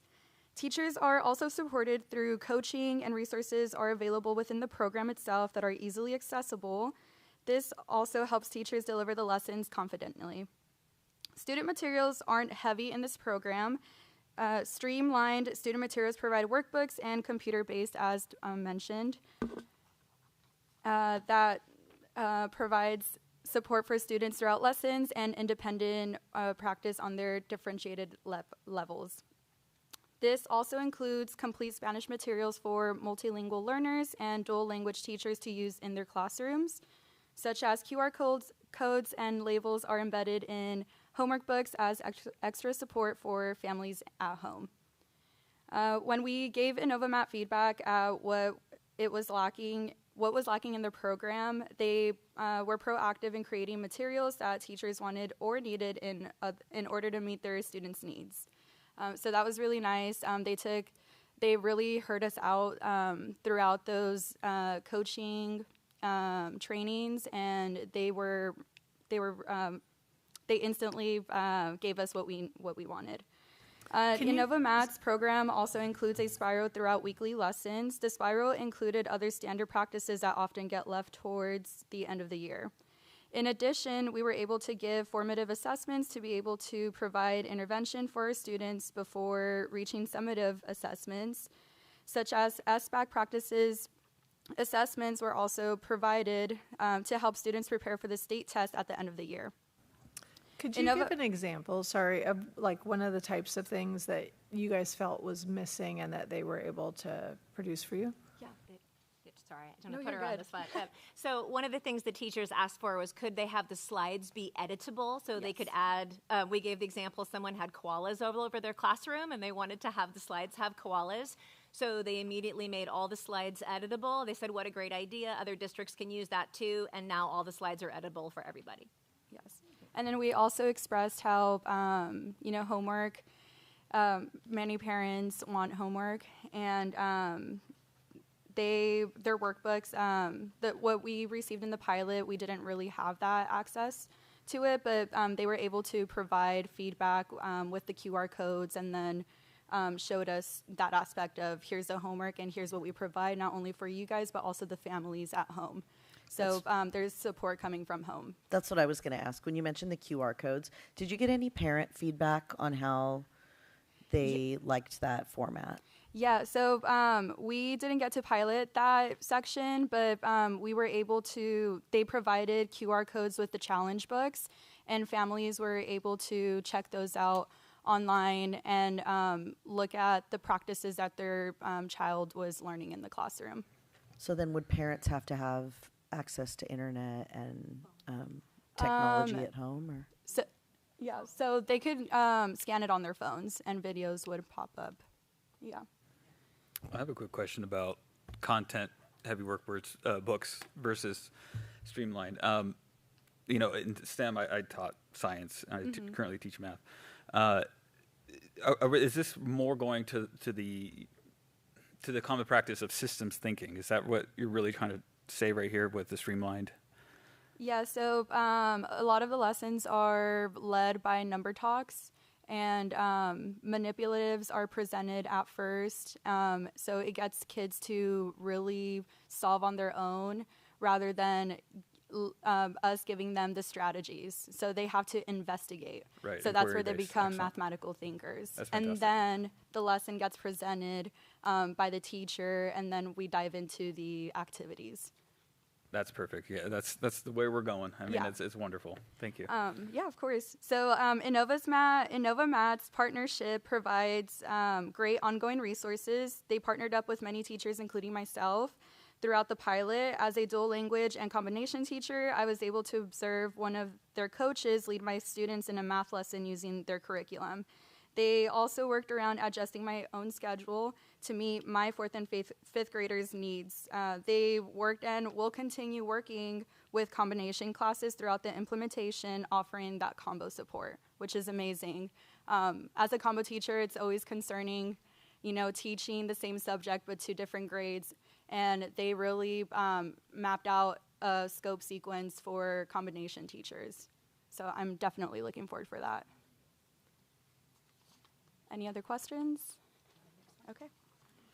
So since I am a DLI teacher, I'm also here to talk about our multilingual learners and how this program is designed for them. InnovaMath empowers multilingual learners through language-rich instruction that values their cultural backgrounds, covering these 4 areas. And these areas are fostered through language goals, connections with ELD standards, math language routines, sentence frames, and instructional routines. InnovaMath's empowerment for multilingual learners also supports our DLI schools. As a DLI educator, my classroom is full of multilingual learners learning both Spanish and English. Using this curriculum has supported my students to continue developing both academic languages.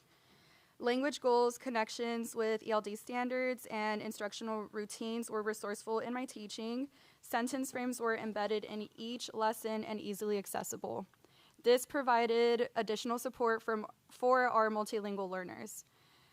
Students who didn't enjoy math suddenly became confident mathematical thinkers and investigators, which was amazing to see. So this is a big win for our population of multilingual learners and our DLI schools, as we need strong Spanish materials that provide great structure and support for these groups. And that's all. All right, Matthew, come on up. We got this one together. I'm All right. so shy. I know. All right. So Matthew's going to speak to high-quality instructional materials. Well, thank you so much again. I know. You couldn't get enough of me, right? So as for the high-quality instructional materials, I made some notes here because there's one thing I wanted to go over, particularly with this illustration.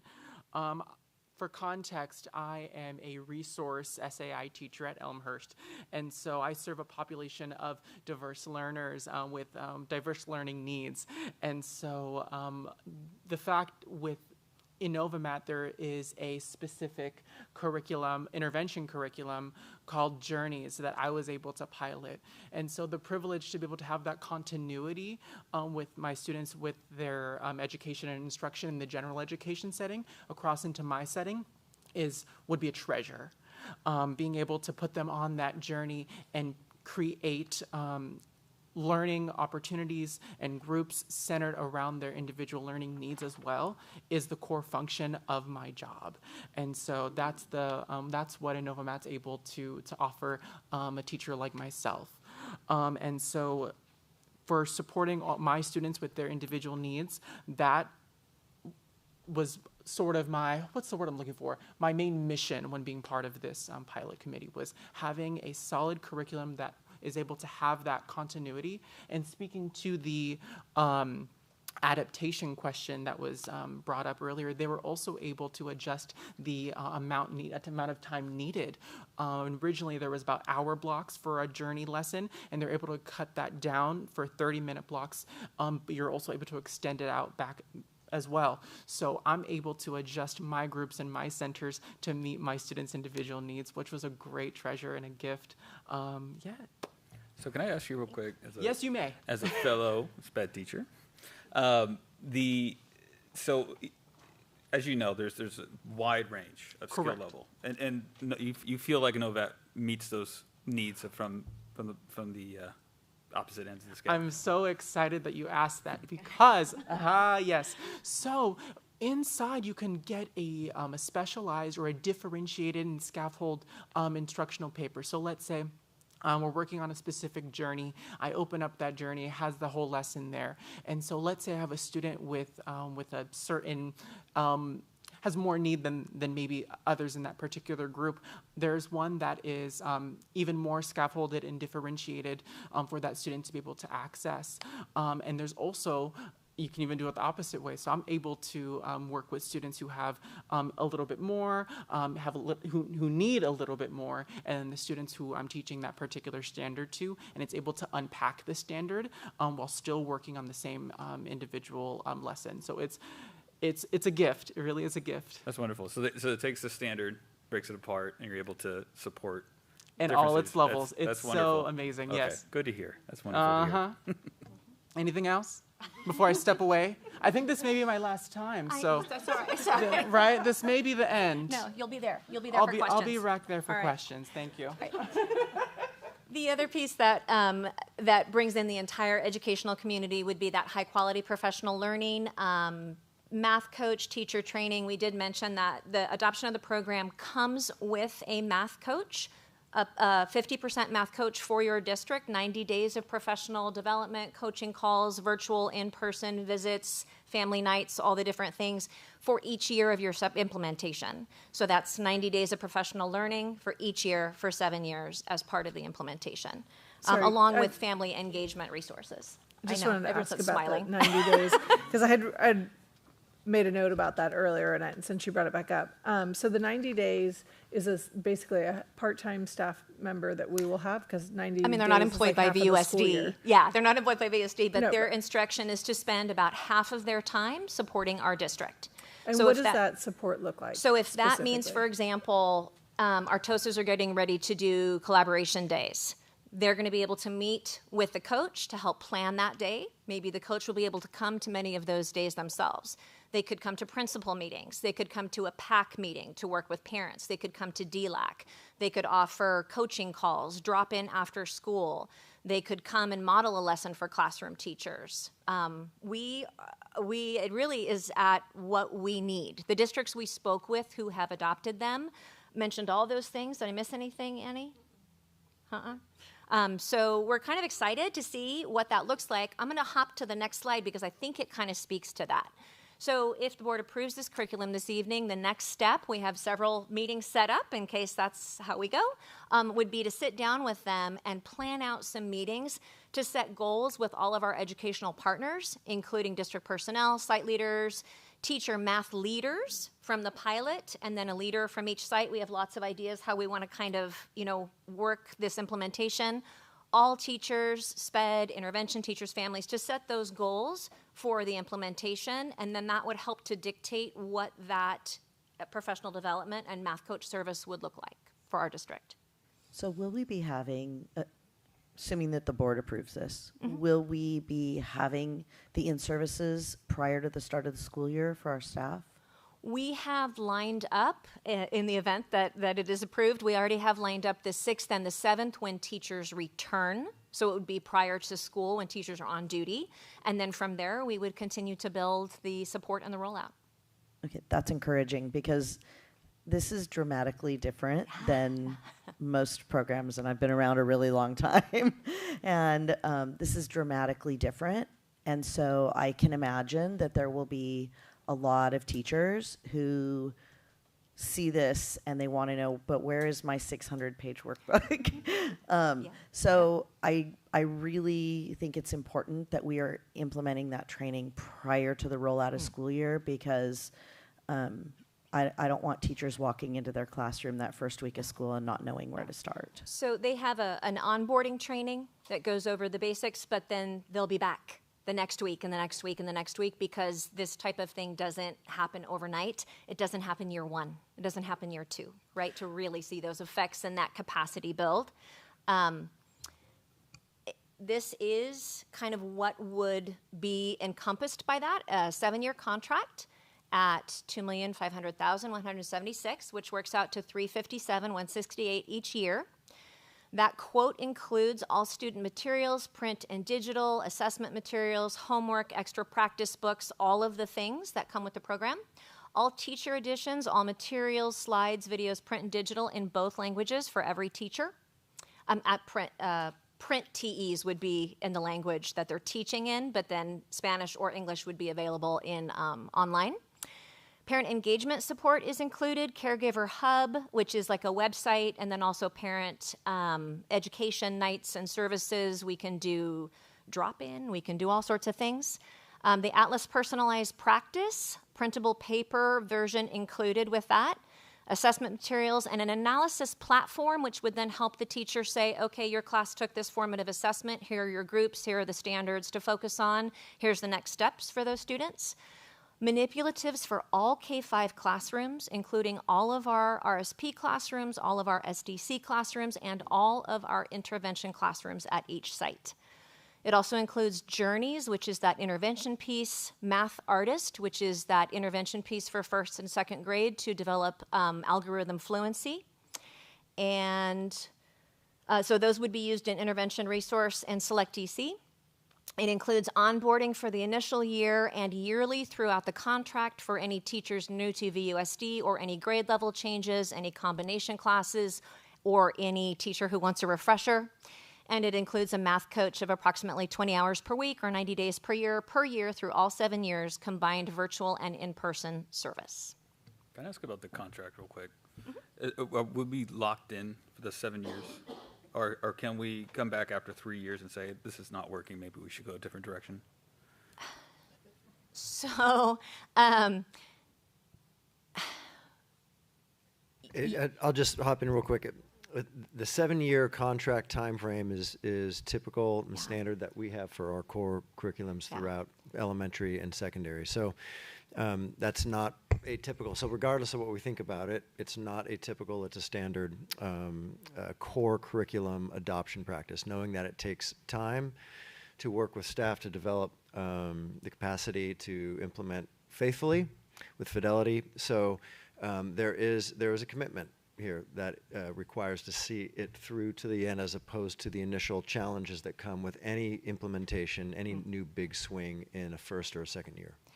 And the opportunity to work with the company throughout the 7 years.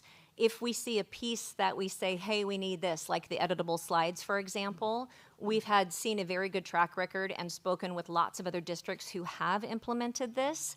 to say we need more in-person PD, this. We need more family nights. We need more training on whatever this is. We need this piece adapted. And we have confidence that all of those things would be attended to. And then if, Dr. Merz, if you could just speak to, it's noted in the agenda, but it wasn't included on the slides, what the funding source is. Yeah, it would be a combination of restricted and unrestricted lottery. So we receive approximately 2.6 million a year for unrestricted lottery and restricted 1.1 million. And so, but essentially, like Dr. DeBela says, we're committed for the full 7 years. It would be a $357,000 payment a year, and it wouldn't be like 3 years in, we don't want to use this anymore. We got to go somewhere else. Like if we go with this program, you would have to commit for the full 7 years, But which that is would be- standard, right? I was going to say that Yeah. would be regardless of which program. I Yeah. don't think Yeah, I've that's ever regardless. seen an adoption that was less than 7 years. Right. And sometimes we milk it out for 9 because 10. And I did 10, want there you go. to point out, when we came in December and kind of talked about the urgency of why we wanted to do this now, our quote for a paper math book practice book for next year, and we did not get an assurance that we would get a complete order. We might have to miss a few and make some copies, they said. But just that math workbook by itself for next year, we were quoted at $327,000. Are there any ongoing consumables that have to be purchased along with this? That it's all included in that price. I had a shared concern about the 7-year commitment, especially in light of the new math framework, right? So this is new, lots of new curriculum is being developed. So, well, this might be kind of the most attractive of what's currently available now. A lot of companies are trying to get into the Californian market. And so being locked in for 7 years, if we end up, the districts that we spoke to that have already started using this, are they more than 3 years in? We talked to one who was 4, and then obviously there's many more we could call Europe, I suppose, and find out. But they came to the United States about 4 years ago, and we talked to some places in New Jersey where they have a lot of schools doing it, Chicago, a lot of schools. And we got very, very positive feedback from those curriculum directors and TOSAs that we spoke with. Just a concern would be, right, that like you could perform well during a period of growth for a couple of years, but then as more districts adopt, do you scale up? Are you still so responsive, right? Are you still adapting and editing to meet district needs? As a company, that becomes harder the bigger you get. This is one of the things that we found very attractive about this company is this is all they do. They do TK through 8 math, and they've been doing it for 10 years, and this is the model that they have, which is responsiveness and professional development to accompany math shifts in thinking. So there's no, like, this is also our science thing, and this is how we publish testing materials, and we do this and that. This is all they do. This is their team is math coaches. Every single one of them is a complete math nerd in a great way. So this is their focus. And I'll just add that regardless of whichever curriculum is adopted, we need to at least go into that with an understanding that we will take multiple years for administration, because the alternative would be keeping our current curriculum at a similar cost, but more so the results that we're getting. And again, you've heard me say this many times, the results that we get with students are not the result only of a curriculum, right? What I hear that's really important is hearing the energy that comes from the math practitioners that gives us the energy to shift the practice too. Because either way, whether it's this or another curriculum, we have to do something. And whatever that something is, we should at least go into that with an understanding that we're committed to this for multiple years, because those first few years of implementation, as you know, are a challenge. We have to get everyone on board. Right here, we have just an amazing cross section of the people who are the most excited about this, but we have to get everyone else as excited about it as you all are. Oh, I also just wanted to say thank you one more time to the Math Pilot Committee because they have been awesome. Especially thank you to those tonight who came to share their experiences with you. So thank you for that. And I just want to really quickly, I got to sit in the back during their decision day. I also got a burrito and a salad out of it. I appreciate that.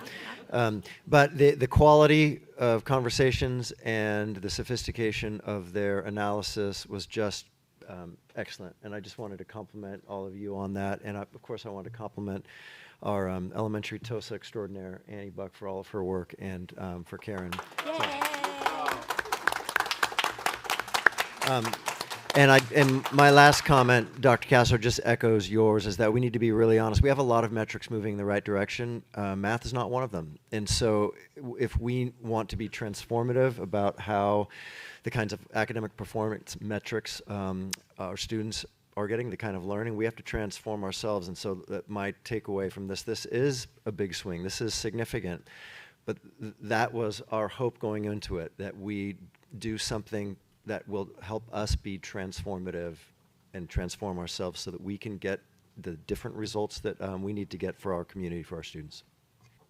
And sorry, you asked, or I had a question before, when we were meeting at, Poinsettia, regarding supplanting some of the curriculum that we're already currently purchased or using. Is this going to supplant some of that curriculum, it's supplemental, or obviously the one that we're planting? See, you're on it tonight. You're going to see some of that in the other presentation we're going to do. But yes, for example, we will not need IXL for K2 at all because one, usage is low, and this online platform is personalized and meets the same service, right? We'll so that's another savings. Well, if we will get some savings on that. Yeah. You'll see it broken down in a minute. Understood. Right. Yeah. So yeah, between that and Amira, we meet that need. We don't have as many supplemental math curriculums as we do language arts, but this is a one and done for, as we said, SDC, intervention, RSP, classroom interventions, professional development. There should be no external costs for math for the next 7 years. Thank you. So I have a couple questions. As mentioned, I've been around a long time. None of you remember Mathland. Oh, Mathland. Okay. So I have nightmares about Mathland. Mathland was lacking the algorithm. So when I started, it was in first grade. Mathland was fabulous. It was bins of little teddy bears, and you did all the sorting, and you did all the activities. And, and that was fabulous. But then when I was teaching 6th grade and the kids came to me and we were working with, area of a circle, and they were like, where's the teddy bears? I was very concerned when I saw this program that it gave me flashbacks to Mathland, that it was all conceptual and that there was not enough algorithms. Now, I'm not holding dearly to my 600-page workbook, but I want to be reassured that there are enough opportunities for students to actually learn the connection between the concept and the algorithm and be able to work through algorithms. So if you could address that, please. Yeah, go for it, Nancy. So I am an upper grade teacher representing 4th and 5th. So my both grades, when I presented manipulatives, it just brought them back to primary. So they were very excited. As mentioned, the lessons are very engaging, so it actually allows many opportunities for students to come up and be a part of the lesson. So manipulatives do get used often throughout the curriculum within the lessons, and students, that's a form of the hands-on activities that the students get to experience within the program. Then that later gets transferred into their independent practice in the workbook, and then into the personalized practice, they see digital manipulatives and different online, multiple means of expression online. So it's all presented for them, and using all of those really helps them grasp onto the concept and algorithm. Well, and I've said before, in my district, we have been working through the UCLA Math Lab, which is, we're all going back to, the idea of counting collections and being able to, struggle through problems. The first time I gave my third graders this year, I gave them, bags of beans and things like that, and I said, count them. And I was relaying this message to Karen and Annie that they started putting them in little Dixie cups, 10 beans in a cup, and I'm like, that's fabulous. How many cups do you have? Because you've got about 1,000 beans, And so they loved being able to work with them, but you could see the struggle and working as a team in order to come up with ideas. And I think that is such an important focus. I was very pleased when I reviewed both the Amplify and the InnovaMat. I was pleased that it was much more conceptually heavy than most of the programs that we've been using for the last 15, 20 years. So I was very happy to see that. Very happy to see the multilingual. Sabrina and I attended an interesting meeting where we were talking about making sure that we're meeting the needs of our multilingual learners. And the fact that this was developed not just with Spanish as an afterthought, but actually embedded into the program. Again, that was another big selling point for me. One of my concerns is the use of technology. I do have some concerns about using technology. It's kind of the same concern like with IXL down into those lower grades. And I know you guys have said that it's only optional for kinder. I'm wondering, I have a few questions about the technology. One is, what do we have, and I apologize, I should know this, do we have one-on-one devices for all of our students? Okay. And so if this is a 7-year span, and I'm assuming we probably got that technology with the COVID funds, I know my iPhone is dying. It's 5 years old. What is our plan going forward? We do currently have one-on-one, but you would not need that to implement the program. The personalized practice day, you also have game activities, you have paper pencil practice, you have challenge activities, you can do small group rotations. I believe it's 15 to 20 minutes per week would be advisable for the personalized practice. Is that about right? So you would rotate them through. You wouldn't actually need the one-to-one, and I don't think that's actually the vision of the program, to have just, that's encouraging. Heads to device. I'm very happy to hear that.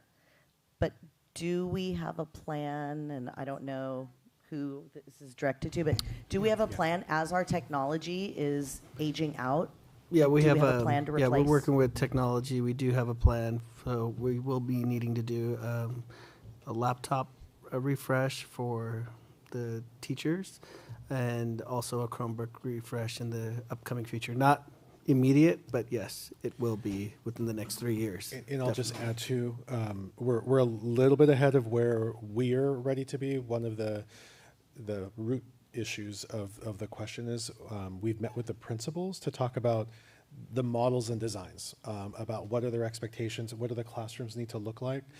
So when that item comes forward to you, it may look a little bit different than it did in the past. And the way we're using our devices in the classroom may look a little bit different than it did in the past. But again, we're at the beginning stages of analyzing what that item will look like when it comes forward to the board. Well, and more districts. I mean, I know there was just a big article about LA Unified changing their use of technology in the classroom. I can reassure you as a third grade teacher that is, I mean, it is a concern that we're getting kiddos that don't have the fine motor skills and they don't have some of those cognitive abilities because they know how to swipe. But, I really want us to look at that. I'm very happy to hear that the program that we plan on implementing is not digitally heavy. So thank you for that, team. So it's not just, you said three years. So it's like a 3-year cycle of Well, they're good for about 5 to 7 years. 5 to 7 years. Okay. If you talk to technology, they would want to do it earlier, but we're trying to push push it out as far as we can until we see additional funds coming in, because there is no funds outside of the general fund or any one-time additional funds we'll get from the state to do this. We're also working with other entities like Department of Defense was able to send us a bunch of laptops, tablets for all the students at Balboa Middle School, so at no cost at all. So we're trying to see if we could get other schools added in within their program, so as they have tablets or products that they could release to us, they're in pretty good shape. And so we're looking at all alternatives at this point. Because if you could remember, that was a huge price tag for Chromebooks. It's like over like $3 million or so. So I'm going to say something that I don't know that I've ever said in one of our meetings, which is she took most of my questions.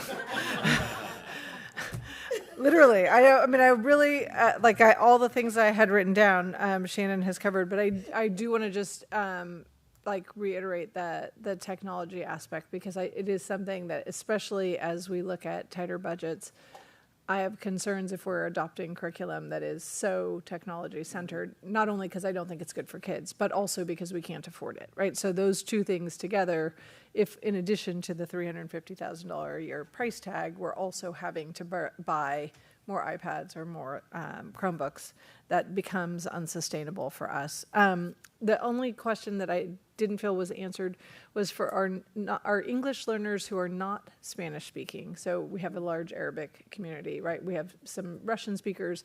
How does this, how could you adapt it for those students? So the supports for learning English, of course, would apply to anyone who is learning English, right? But like the parent QR codes, I know they mentioned those are available in Arabic, Mandarin, and they will develop any language that we ask them for.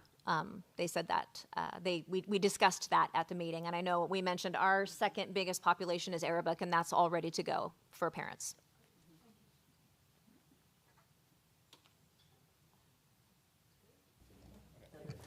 Okay, so we got to take action. Yeah. Okay. Yes. Okay. Is there any other further comments, questions? If not, we could take a motion to approve. I move to approve. I'll second. Thank you. Vote as follows. Trustee Peterson? Yes. Trustee Dannenberg? Yes. Trustee Rodriguez? Yes. Trustee Fredericks? Yes. And Trustee Forsythe? Yes. Thank you. Motion carries 5-0. Alrighty. Thank you all. Yes, thank you for thank your you team. all. Yeah, thank you. Thank you for all your hard work. And thank you, Karen and Greg. I appreciate you taking the time to explain this whole process to me. I really do appreciate it. Okay, and I want to come visit all your classrooms and see how this works. I know. You better be using it. This is not being piloted by my district, so. Alrighty, so we're going to go ahead and take a break, 10-minute break. So we'll come back at 8:46. So thank you. We're on.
Alrighty, welcome back.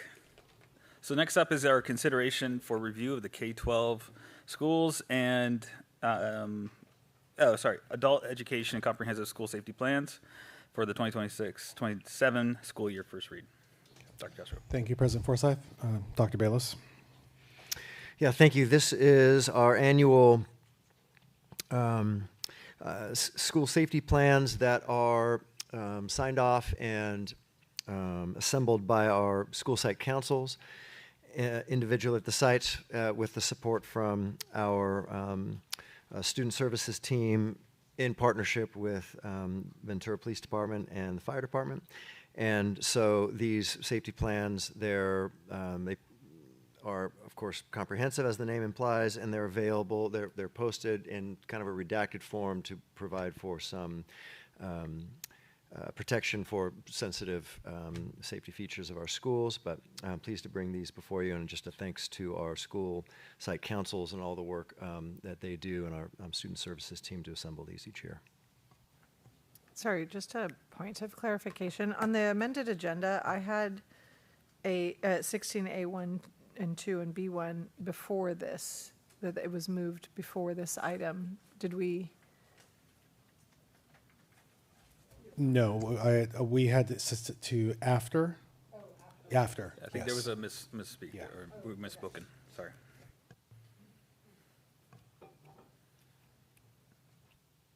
Okay. Any questions? Anybody reviewed it? Have any questions? Yes. Yep. Go ahead. Not a question. I thought you were saying. Oh. I thought you were asking if anybody reviewed it. I'm like, Yeah. yes. Yeah, we all reviewed it. Yeah. Any other questions? I move approval. Second. Sorry, just another question. So these have been available. I know that we don't allow them to be taken, but they have been available for the public to see? That's correct. So our new practice, I think this is our second year of doing it, where we work with our Envision partner who helps us assemble these, and those that are deemed sensitive, those pages are pulled, and there's a page that is put in there that says this page has been redacted, or there's some language that says that. So the safety plans are available for viewing minus those select pages at each site. And they have been available since when? Since the posting of the agenda, there's been an embedded link where if anyone were to click on that link in the agenda, all of those safety plans, the redacted versions, are available, have been available. So my only concern is that traditionally we haven't taken action on the first read of this because it allows the public more time to actually see them if they want to. I mean, I'm not opposed to it because we rarely, if ever, have had people actually come and look at them. But I do think with something that's as important as this, it is nice to at least give folks the option to see it before they are adopted. Okay, if we want to do that, we still have a motion and second, so we still have to vote on it. So we'll go ahead and take the vote then. Okay, Trustee Peterson? Yes. Trustee Dannenberg? Yes. Trustee Rodriguez? Trustee Fredericks? Yes. And Trustee Forsythe? Yes. Thank you. Motion passes 4-1. Okay, thank you so much. Moving on, we have a slight change to our schedule. We're going to bring up the someday teachers and our crew in the back there because they've been waiting so patiently and they probably need to get home. Families. So we're moving up to 16A2, is that correct? Yes. Okay, 16A2 on your agenda.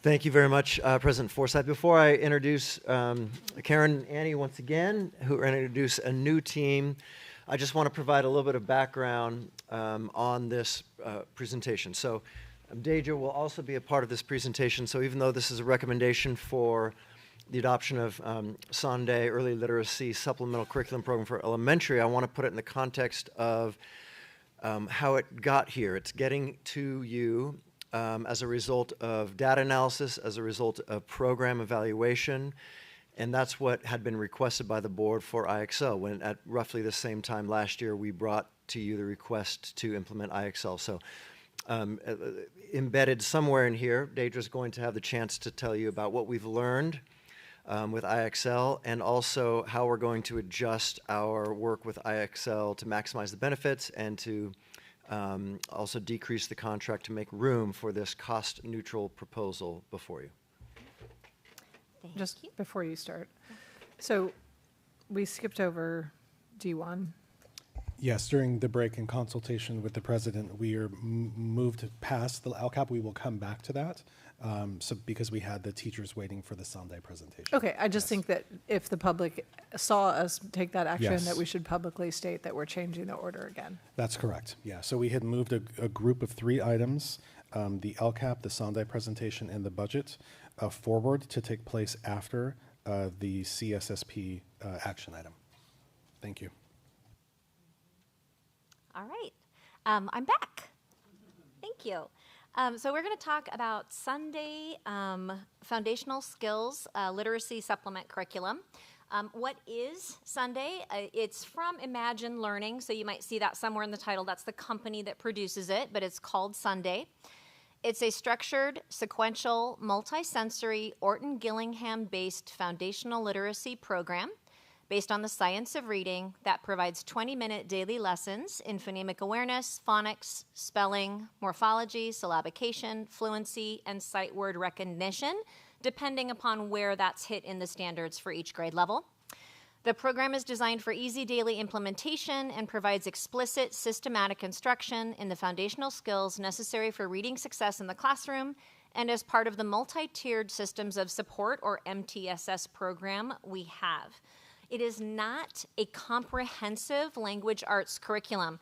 Our core language arts curriculum is Benchmark Universe. We've had it for over 10 years. We purchased it and implemented it prior to the publication of the California Guidelines for Dyslexia that talk about what classrooms should look like to service kids who may have a dyslexia or different types of reading disabilities. It was also written and purchased prior to the passing of Senate Bill 114, which asks us to screen every kindergartner through second grader for being possible at risk for reading difficulties, including dyslexia. But it also requires us to do something about that, right? And to meet the needs that have been uncovered in the screener. And so that is how we've approached this program and the niche that it fits in our overall language arts curriculum. All right, I'm going to give you a little background on the program. We have the Sunday System Tier 1, and you'll see the purple booklet, and that's for our grade level classroom teachers. It's based on grade level standards. Inside of it, there is word, sound, letter reading and writing, sentence writing that is based on the grade level standard, and it is whole group format in about 20 minutes a day. So it's really easy to implement. Kids know the routine and the structures.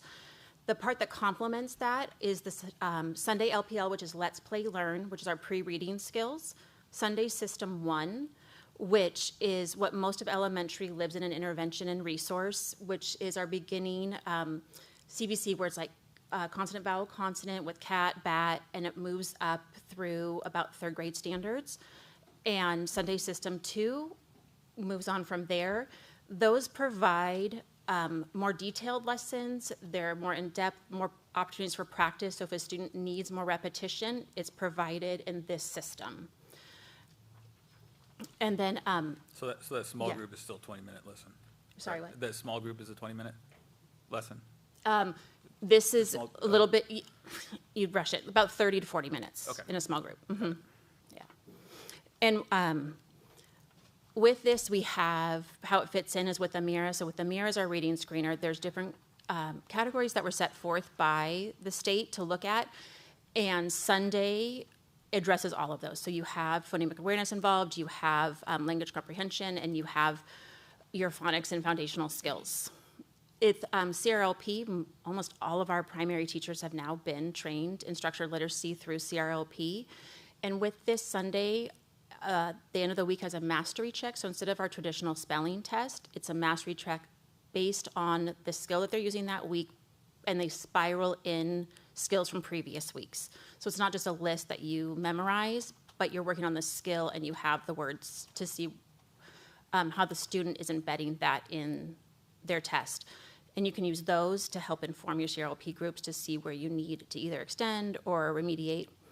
And then we have our Just Right readers, which are decodables that go along and are accounted for the scope and sequence. So that way you have practice on the skills you're using. And then with our intervention RSP teachers, we have that Sunday LPL 1 and 2. So we have similar programs that the kids know the language, they know the hand motions, all the things to lessen that cognitive load and allow them to access the lessons. Annie, sorry.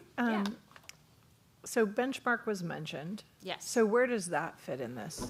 So benchmark, like she said, is older. It has very basic phonics, and it still has letter of the week for kindergarten. The spiral review isn't there, so we're not building on it often. Students who are at risk get left behind. So we're trying to find something that, not finding, but this is, you'll see in a minute how it's really built momentum because it's addressing those needs. But what does it have? It has like the literature. But so are we Benchmark? proposing It's our core keeping curriculum. that as What? well? Sorry, We're what? proposing keeping that as well. Yes. Because that's comprehension, that's our, when you want to speak, sorry, I'm like, Literature, fluency, the pieces that are not addressed by the foundational skills piece of literacy. ELD, yeah. So for RSB teachers, there's a whole group, but then there's a so that basically takes up a lot of the day, essentially, or the instructional time for that period, let's say if it's secondary or For for resource? ELA or whatever. So is that going to be essentially the curriculum for the intervention and RSB teachers, or are they going to be using the benchmark or the ELA? So intervention Does and that work? resource typically use Sunday or CRLP, depending, resource would depend on the IEP goal, right, what they're implementing. And intervention, same thing. Oftentimes it's Sunday, but if there's someone who needs more practice with language and vocabulary, then that would be a different goal that they would address in that group versus a foundational literacy group. Okay. Does that Yeah, make you got sense? it. Okay. And this kind of gives you the history of how Sunday's been used in VUSD. It actually did start with our RSP classrooms because Benchmark did not offer that foundational literacy skill instruction needed for those IEP goals. So back in 2019, we purchased Sunday system kits for all resource and intervention teachers, and that's what they have been using for the last 7 years to address that type of IEP goal and need for those students. As that kind of started, then, wow, so-and-so is really improving. I could use that in my classroom. So teachers started asking for licenses here and there, was supported by TOSAs to go in and train and model, but it wasn't sort of systemic across the district. Continued to build, and you're going to hear from a moment from our fabulous J. Sarah team, the work that they did in identifying needs at their site and then moving forward with site-wide implementation. Poinsettia did something very similar with their upper grades. We need something that works on morphology and inflections and patterns and Greek roots, and where do we get it, right? So they went all upper grade at Poinsettia. And this year's dashboard results from those two sites, J. Sarah increased by 22.1 points on the California dashboard, and Poinsettia increased by 27.6. There were only 4 sites that had 2-digit gains, the next one down being Montalvo, that's also here tonight to speak at 16-point gain. But these are tremendous results that we don't typically see in a dashboard from year to year. Currently this year, about 50% of VUSD elementary classroom teachers are using Sunday Essentials daily. The response to the Amira screener data coming in has caused more and more teachers to ask us, hey, I want Sunday, my neighbor's using it, those kids are really making progress. And we're at the point where we've had to turn away multiple teachers. We just didn't have the licenses. So that's what caused us to investigate what would be the most cost-effective way to make that available based on that data. Another school just joined, Sheridan Way, has done a lot of work this year and really digging into data, seeing where the educational needs are. And they recently had Sunday out and to train their whole staff, and they are now also our third school to go wall-to-wall Sunday. So without further ado, I am happy to introduce Principal Anna Belitsky, teachers Karen Rose and Gwen Olmos to tell their story of Sunday. There they are. All right. Good evening. I'm Anna Belitsky. I'm the principal at Junipero Serra Elementary School. A little bit of background about how we got here. In fall of 2023, we started looking at our data and looking at the MTSS model. When we look at our students that were qualifying for Tier 2 reading intervention, that number was disproportionate to what we want it to be. So we were seeing about twice as many students qualify per data criteria, district identified criteria, twice as many students qualifying for reading intervention. And while our reading intervention teacher was using the Sunday, there's a term that my teachers know I like to use. It's you can't Tier 2 yourself out of a Tier 1 problem, right? You guys know that. So we went back and said, well, when we look at what California wants us to teach in language arts, the 5 themes of literacy, most of those are represented very well in benchmark. However, there is an opportunity for supplement in benchmark when it comes to the foundational skill theme. Foundational skills are one of the 5 themes, and most of our elementary teachers, especially our primary grade teachers, really felt like they needed something a little bit with more scope and sequence, a little more research-based. And Sunday, like Karen said, like Annie said, is based in the science of reading, which is the most current research when it comes to reading instruction. So we had a few of our teachers who were willing to do some piloting, and they started seeing really significant improvement in their students' ability to not only decode, but then also to spell, right? So there's a receptive and a productive piece there. We went then from teachers sharing their successes to then just what Karen said, people saying, well, I want to do that, well, I want to do that. So within a year, we went school-wide, kindergarten through 5th grade, every teacher using Sunday for 20 minutes a day. It was an agreement that everybody was going to try this, and we immediately started seeing results, whether it was from kindergarten all the way up to the 5th grade. I like to say also that it is a low ask, high impact. So it doesn't take a lot of preparation. It doesn't take a lot of time for the teacher to put the lesson together. It's very easy to implement, and the impact on student achievement is pretty significant. So at this point, I'd like to hand it over to Karen Rose, amazing 2nd grade teacher. Hi. I wrote everything down because that's just who I am. My name is Karen Rose, and I'm a 2nd grade teacher at Junipero Serra School. I've been teaching for almost 30 years now, and during that time, I've seen many educational programs come and go, as all of you have. But one thing that has remained constant is that students need strong phonics instruction to become successful readers and writers. Because much of my graduate level study has focused on the acquisition of reading, I've been very impressed by the Sunday system, and it is Sunday, not Sunday, which is so funny that it's spelled that. Anyway, that's like the funny part for all of us.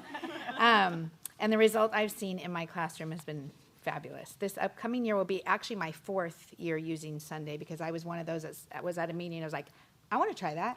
So they handed me a license, and I've seen firsthand how effective it is. I love seeing my students grow as they learn new sounds and spelling patterns and gain confidence in their reading. The structured lessons make it easy for students to know what to expect, while giving me a clear, effective approach to teach phonics. For teachers, it's like she said, it's just all there, and there's nothing left to question. What I find most rewarding is seeing these skills carry over to their writing. Students become stronger spellers, more confident writers, and more successful learners overall. One of my favorite moments is hearing students apply what they have learned from the Sunday program. I often hear students say, like, the OI goes in the beginning or middle of a word. I mean, they'll just shout it out. But the OY goes at the end of the word over a syllable. And then, of course, their favorite rule is, which is the fizzle rule, right? Where students explain why we double the F, S, Z, or L after a short vowel at the end of a one-syllable word. These moments show that students are not simply memorizing words, but they are learning how our complex language works. As a 2nd grade teacher, helping children become confident readers is at the heart of my work. I believe Sunday makes that possible because it gives students a strong foundation in phonics, while also giving teachers the tools to meet the learner's needs. the amazing growth I've seen in my students is the proof that Sunday works. Thanks for your time, and I'm grateful for all the resources that you guys give us, so thanks. So, and we did have, we mentioned that Point Study went upper grade, and so we had Point Study already, but then something happened and they couldn't be here. Not to worry, because Sarah has produced a upper grade teacher come to share. So let's welcome Gwen almost to the microphone. Thank you, dear. Hello. Like she said, my name is Gwen Olmos. I'm teaching 4th grade this year and next year. 2 years prior, I was teaching a 2-3 combo, and I saw Karen using Sunday, and I was like, I want in on that. I have this combo class. This is crazy hard to try to use benchmark for 2 grades. Anyway, so then that's how I got in on it. But when people think about phonics, they often think about primary grades. However, many upper elementary students still have the gaps in their foundational reading and spelling skills that impact their success across all subject areas, and there is far more to spelling than the bossy E or when 2 vowels go walking. One of the reasons that I value Sunday is that it provides explicit, systematic instruction in a format that is easy to implement, just like Annie said. The lessons are highly structured, super duper easy. They take about 20 minutes, but they can be modified if a teacher has some time restraints. More importantly, every 5 to 10 lessons, students complete a mastery check. These assessments allow me to pinpoint specific spelling patterns and phonics concepts that students have not yet mastered. I then use this information to create targeted Tier 2 lessons that provide additional practice and support. So we're doing Tier 1, then I get to see what I can do in the classroom for Tier 2, and then they also get another scoop of Tier 2 if they need an intervention. So this year, as my students developed stronger spelling skills, they became better able to syllabicate unfamiliar words. The foundation is especially important as students begin to encounter longer words that can no longer be sounded out. Understanding roots, prefixes, and suffixes allow students to unlock the meaning of unfamiliar academic vocabulary in science, social studies, math, and language arts. Students begin to break words apart and apply spelling generalizations. They are more successful at decoding and ultimately comprehending what they read, which is the whole goal, right? This is especially important in upper elementary, where students encounter increasingly complex academic vocabulary. One example that I have is we were doing Greek and Latin root words. We probably did 50 of them. And the kids started putting together like tele, for example, and then scope. We all know what a telescope is, but tele means to cover a long distance and scope means to see. And when they put it together, they were like, mind blown. They're like, that's what it means. I'm like, that's what it means. So it was really great because they could see how it can be applied to words that they don't know when they know parts of words. Sunday also teaches irregular high-frequency words. While we often call these words sight words, our ultimate goal is for all words to become sight words through repeated exposure and understanding of patterns. The program offers multisensory routines, including small body movements that helps students visualize syllables and internalize the spelling generalizations, making it more memorable. At its core, Sunday helps students bridge the gap between decoding and comprehension. By strengthening these foundation literacy skills, we can give our students a greater confidence and access to the grade level content across all the areas. So, thank you. Thank you. All right. Another application that happens when you are learning to decode English is if you are a multilingual learner, it increases in its challenges, right? And so to speak to that, we have Ms. Alma Quesada, a fabulous kindergarten teacher from Montalvo Dual Language. Come on up. Okay. Good evening. My name is Alma Quesada, and I'm a kindergarten dual immersion teacher at Montalvo Elementary School. So I just wanted to share a little bit about how I use the Sunday system, I used to always say Sunday system for my English instruction in my dual language program or in my dual language classroom. So I teach Sunday whole class. And I teach it right after recess during that designated English instructional time. My students truly love the program. They look forward to the lessons, the poems, the songs, the interactive activities that go with each of the lessons. And again, they're very easy to access. And because we're in a dual language program, 20% of the time is in English. So we don't have a lot of the time like we do in Spanish. So it just fits right into our schedule. It makes English learning really fun and engaging for the students. They have a lot of fun doing it. They always they're asking me, oh, are we going to do our Sunday lesson? And yeah, they love doing that. So what I appreciate the most about the program is that it provides, like what's been mentioned before, systematic and explicit instruction. And it really focuses on that early reading skills, such as the phonemic awareness and phonics. The routines are very predictable, which helps my kindergartners feel very successful and, successful and confident as they're learning this language. As a dual language teacher, I've noticed that many of the skills that we practice in Sunday connect to what the students are already learning in Spanish. Because they have that foundation, makes the connections between the two languages, it makes that transfer a lot easier and it comes more naturally. So for example, when we're working on phonemic awareness or decoding skills, students often recognize patterns and strategies that they've already learned in Spanish, and now they're just now applying them into English. So, it's amazing to see how the students are able to easily transfer the skills back and forth between Spanish and then English. So I've also seen students become more confident in their English literacy skills throughout the year. Aside from these transferable skills, Sunday explicitly teaches concepts that do not transfer. Skills such as like the sh sound, the sh, the wh, the th sounds, and some of the short vowels. Those are non-transferable. We have to explicitly teach that. And because Sunday is such a systematic program, it covers all the foundational skills that is absolutely necessary, especially in kindergarten. And then the structured lessons provide students with that support that they need, while also building on the strengths that they already bring in as multilingual learners.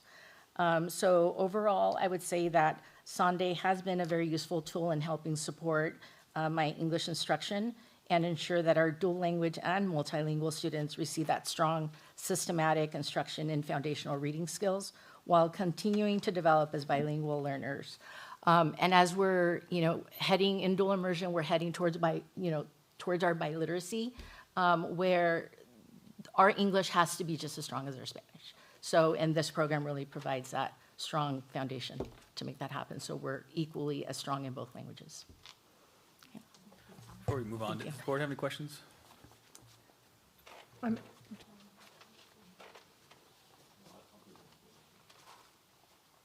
I had a general question about the tech dependency of the Sunday program, because I know like there's the sort of shared aspect that you're projecting onto to the board, but are there other technological requirements?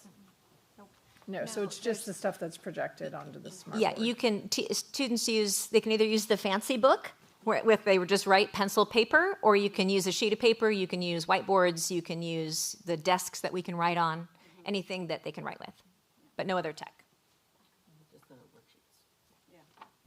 Okay, I have a question, and I'm going to say up front, I'm a UFly teacher. So my big question, I know you said that some of the teachers piloted Sunday, but did you guys pilot UFly? We do have some teachers that are using UFly. I used it in kinder and first. For me, the difference is the scope and sequence, especially being K-5. UFly, right, the 3rd through 5th is just coming out of Australia now. So we wouldn't have that, and it's one system where if we wanted to use an intervention or resource, it would be the same thing, just the lower grade level. Right, or the skill that's from like the 1st grade scope and sequence if you need it for a 3rd grader.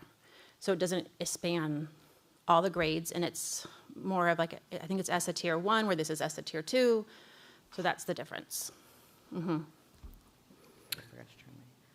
Because I mean, I have absolutely nothing that I can take out of Sunday that I think that I think it sounds like an absolutely lovely program. I'm listening to everything you're saying, and I'm like, yep, that's UFly. Yep, that's UFly. I mean, we have the affixes, we have the suffixes. When, you get up to the higher level, we have, when we do the double endings, we call them the flosses. Yeah. The FLSZ. So, we have the digraphs. We have everything. One of the things I really like about UFly is the fact that it's not like grade specific. So for example, I teach third.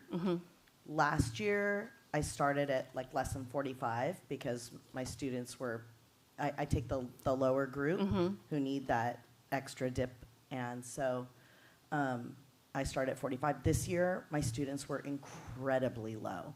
We literally started at lesson 1 with consonants, and we worked our way through consonant, vowel, consonants. I mean, so you can kind of start anywhere. It's like a sliding. You have the whole program because the entire program is $170 manual.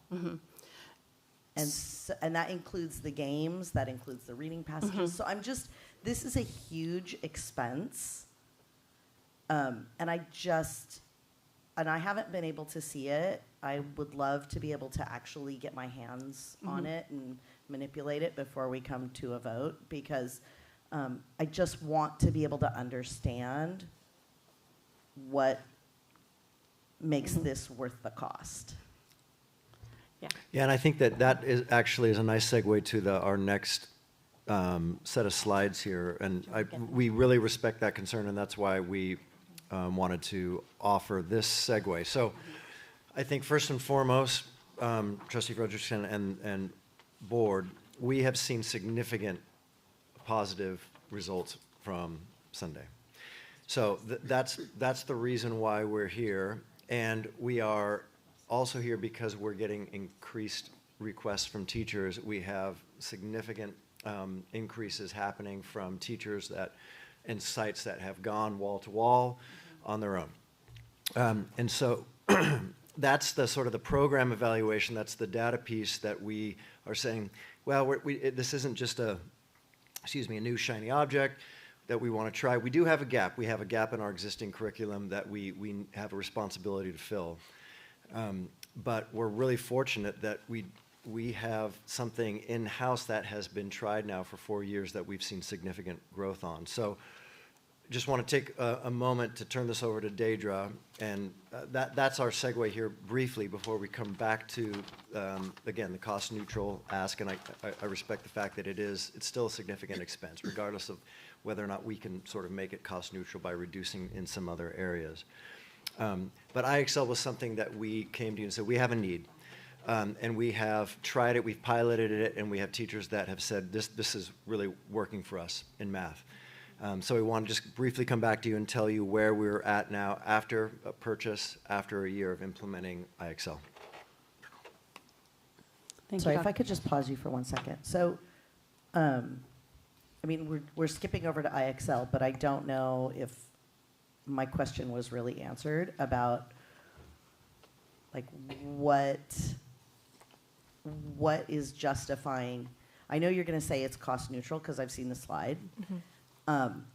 But again, when we are talking about money, if we don't need those programs, that's great. Let's not have them. Like, if we want to drop the IXL for K through 2, then we should drop the IXL for K through 2 if there's no demand for it.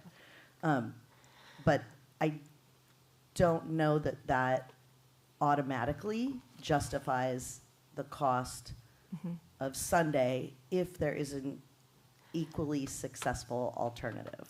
I think the piece that is drawing us to Sunday is the fact that the LPL and Systems 1 and 2 that is already in use with our RSP teachers and intervention teachers, this is the Tier 1 component.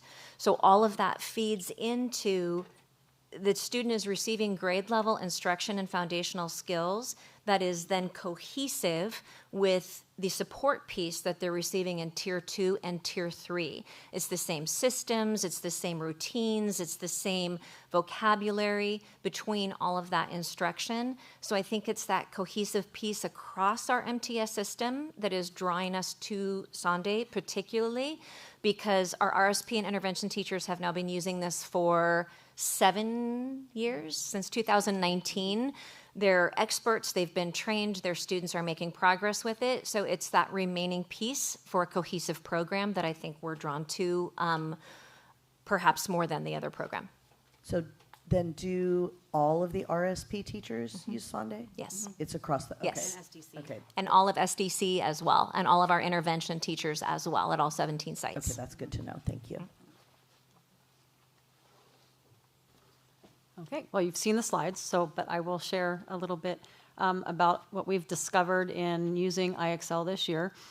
We do plan on reducing the contract with our K2, and that is because you can see here, and this data was pulled about 2 weeks ago, right at the end of the school year, that we have the lowest use in our K through 2 grade levels.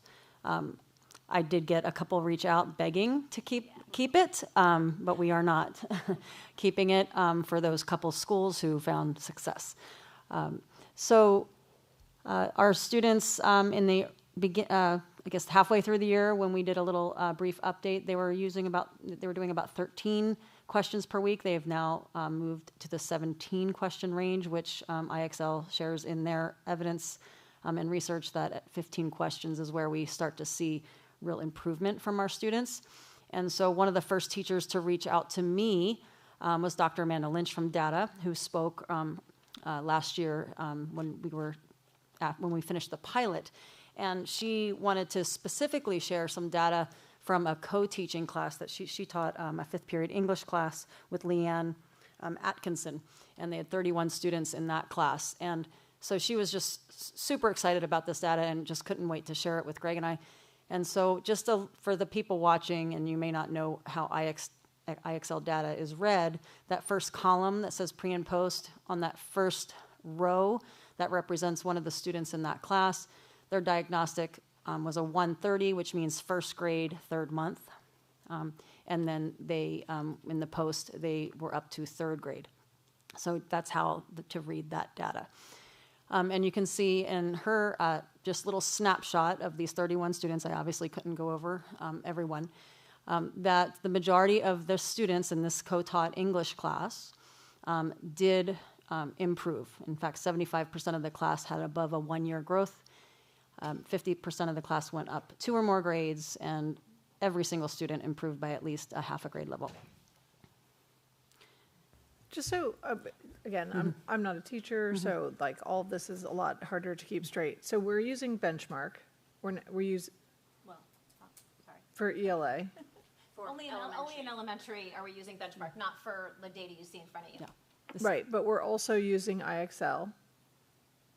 We're using Sunday and proposing to expand use.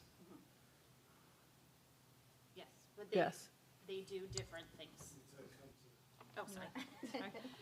Yes, but they do different things. So I think with benchmark, that's our core ELA curriculum.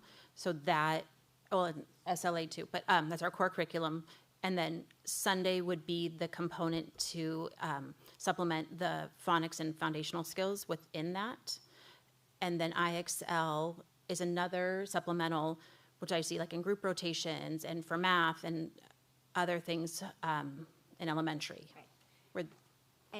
And as far as UFly, while it has wonderful, pieces to it, it's not necessarily being used by the district. There are a few teachers that have gone, hey, I want to try this on their own. So it's not really something that's from this, these different pieces.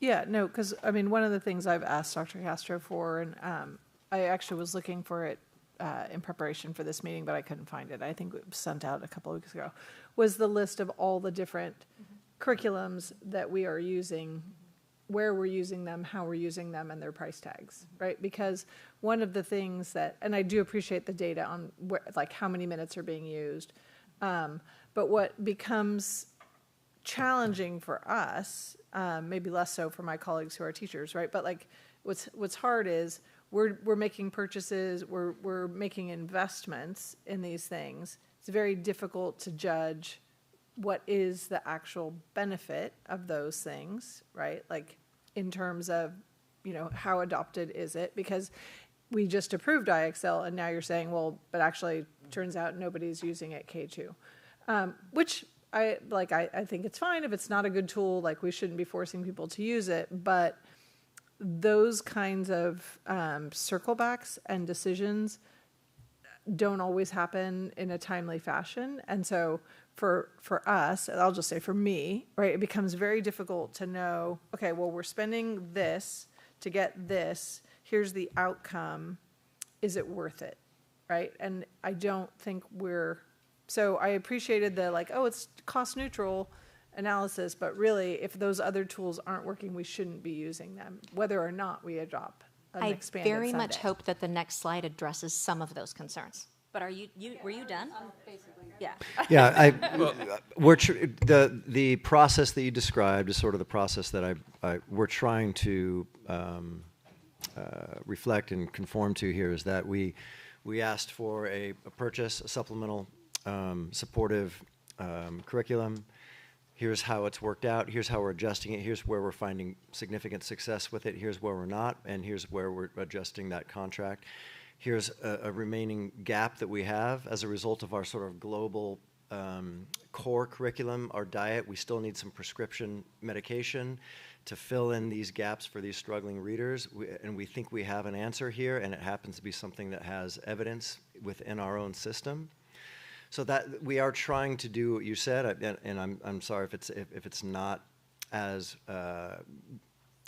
thorough as you'd like, because we haven't done this systematically for every piece of curriculum over the past 10 years, but we really are trying to get there exactly. Yeah, no, and I appreciate that. And the criticism is more just that because it comes to us piecemeal, right? Like we spent time talking about CRLP.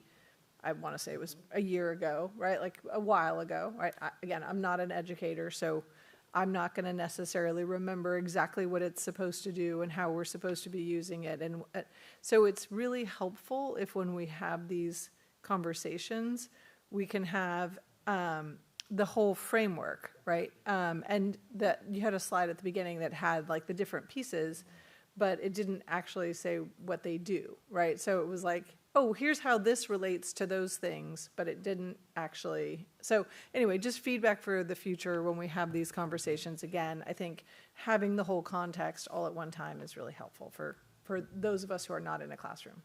And could you paint a classroom that uses all these systems, right? So you have explicit instruction or whole group instruction, and right, that's typically benchmark, let's say. Mm-hmm. And then you break down into sections. And you have a student group that works on IXL, let's say, another one being explicitly taught in a small group with Sunday, and then you have the other group working on something similar, but it's different tiers, right? So your tier 3 and tier 2 and 3 will be in Sunday. Your tier 1 would be maybe IXL, or maybe not within that tier, or you would have a different. Maybe you could kind of paint the classroom. Yeah. So your whole group lesson would be benchmark for the other framework themes that are not foundational skills. That's missing in benchmark. So your tier 1 instruction would come from Sunday Essentials, right? Now you've done that whole class portion. You're looking at your mastery check from Sunday, and you say, okay, I need to do some reteaching in a small group with this group next. I'm going to sit down and use my CRLP routines with the words that have now been determined through the mastery check and Sunday. I'm going to work on that skill using these routines with these kids. You could have IXL small group, but again, on our analysis, we did not see that being used a lot at K2 because we're also required to have a reading screener, right? A MIRA. A MIRA actually does provide personalized practice as part of that suite. So then there's a double opportunity there. We don't need IXL for K through 2 because they have a MIRA, right? So that could be part of that small group as well. They could then get pulled or UA, universal access, when you give everybody what they need, whether it's RSP, intervention, small group. That's where your Sunday systems would come in. But IXL is really an individual program. It's personalized, correct. Personalized. It's so individual. They will be yeah. working on that without explicit instruction. Versus Correct. Sunday would be explicit instruction Correct. in the small group setting. Thank you. Okay. And Sabrina, I think the crux of your question is something that every educator faces every day, because we look at all of these things that we have to use, and they're all useful. And we have to figure out how to shoehorn them all into a day in order to cobble it together. So, and every program, like Benchmark is probably lovely, but it's missing the phonics piece. The program that we have adopted in my district, in Wainimi is similar, where it does not have a strong phonics component. So we've had to pull in a phonics component. And, but I mean, truly how you use these tools and how you arrange them during your ELA period, I mean, that's literally every teacher's summer vacation plan, is to figure out how we're going to map out our year and figure out how we're going to use all of these tools to make sure we cover everything so that our kids get what they need. So. And so in if looking, I could, Karen, if I ahead. could just interject, because I Yeah. want to go back to this concept of the framework, right? All these things are discrete. Like we're fitting in all these discrete things. I actually want to go back to something that Principal Belitsky said, and that actually is the framework. We cannot tier 2 ourselves out of tier 1, and that's actually, you're absolutely right. As I was going back through the slides, we didn't spend time talking about why this matters and where does it fit in our overall framework. And so that's really the grounding comment. Like there is so much energy, effort, resource, and expense that we spend in tier 2, and this is a really solid evidence-based and also application-based success.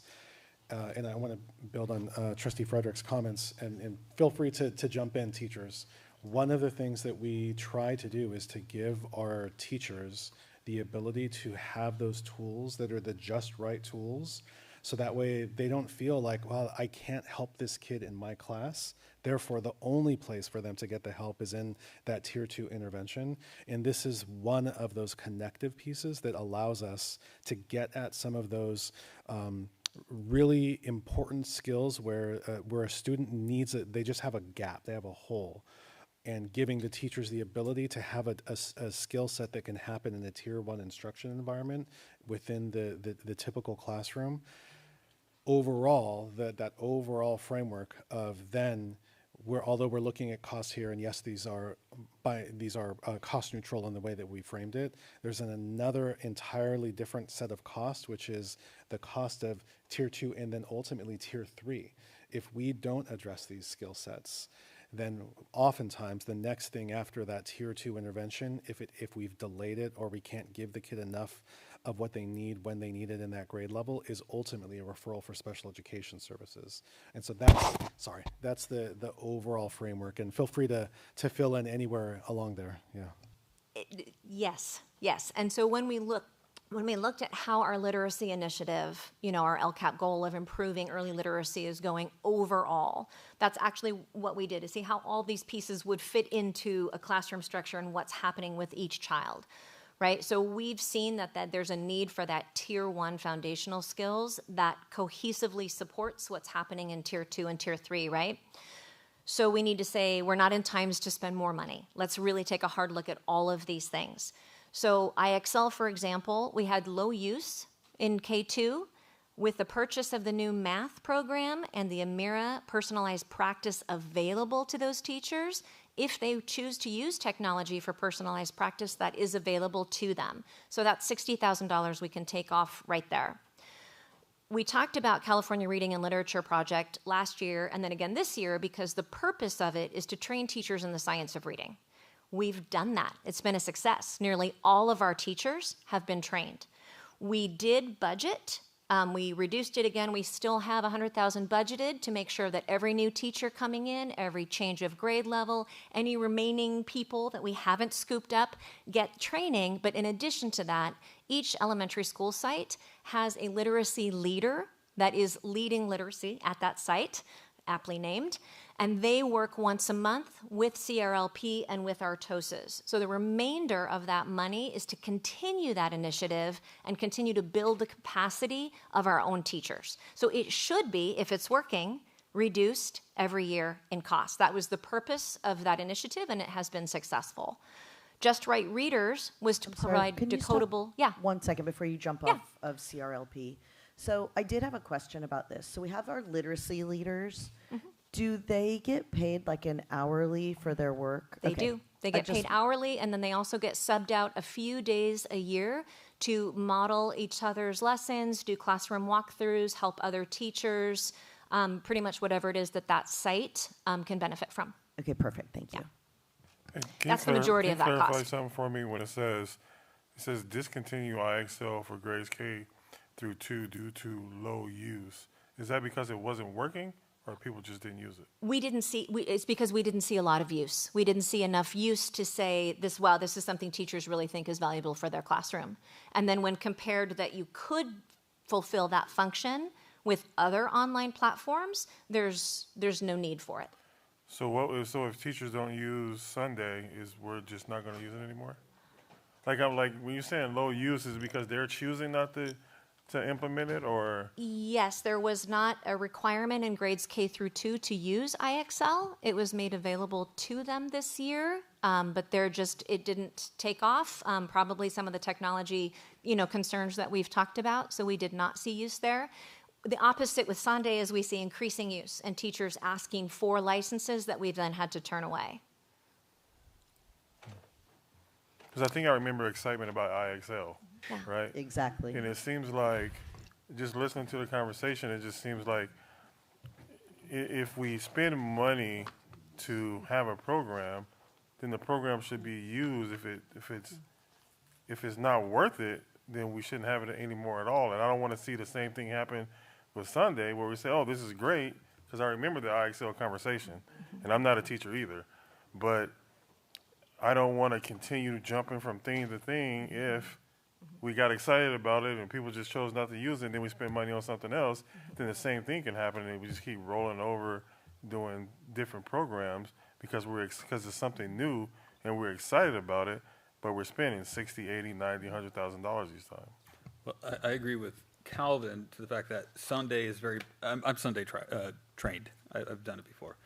But it's very prescribed and it's very intentional. And there's certain hand signs, there's the movement that the teacher has to do. Sometimes if you're not trained, if you're not comfortable with it, it goes on your bookshelf. And that's my concern with this, that teachers are going to go back to the interventions that they used before that maybe have been successful in their classroom, and they see this new program that maybe they don't have the familiarity with it and just comfortability with it, and then it goes on the bookshelf. And then, maybe you could speak to that. That quote does come with ongoing PD. I think it was 6 days of PD for teachers, plus some coaching with their main trainer.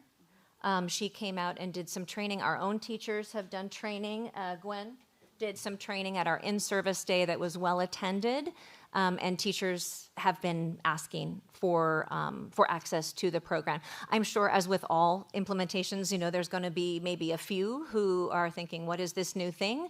But this has been a grassroots effort over the last 7 years where more and more and more sites and teachers and principals are asking for the program. I feel, confident that it's going to be well used.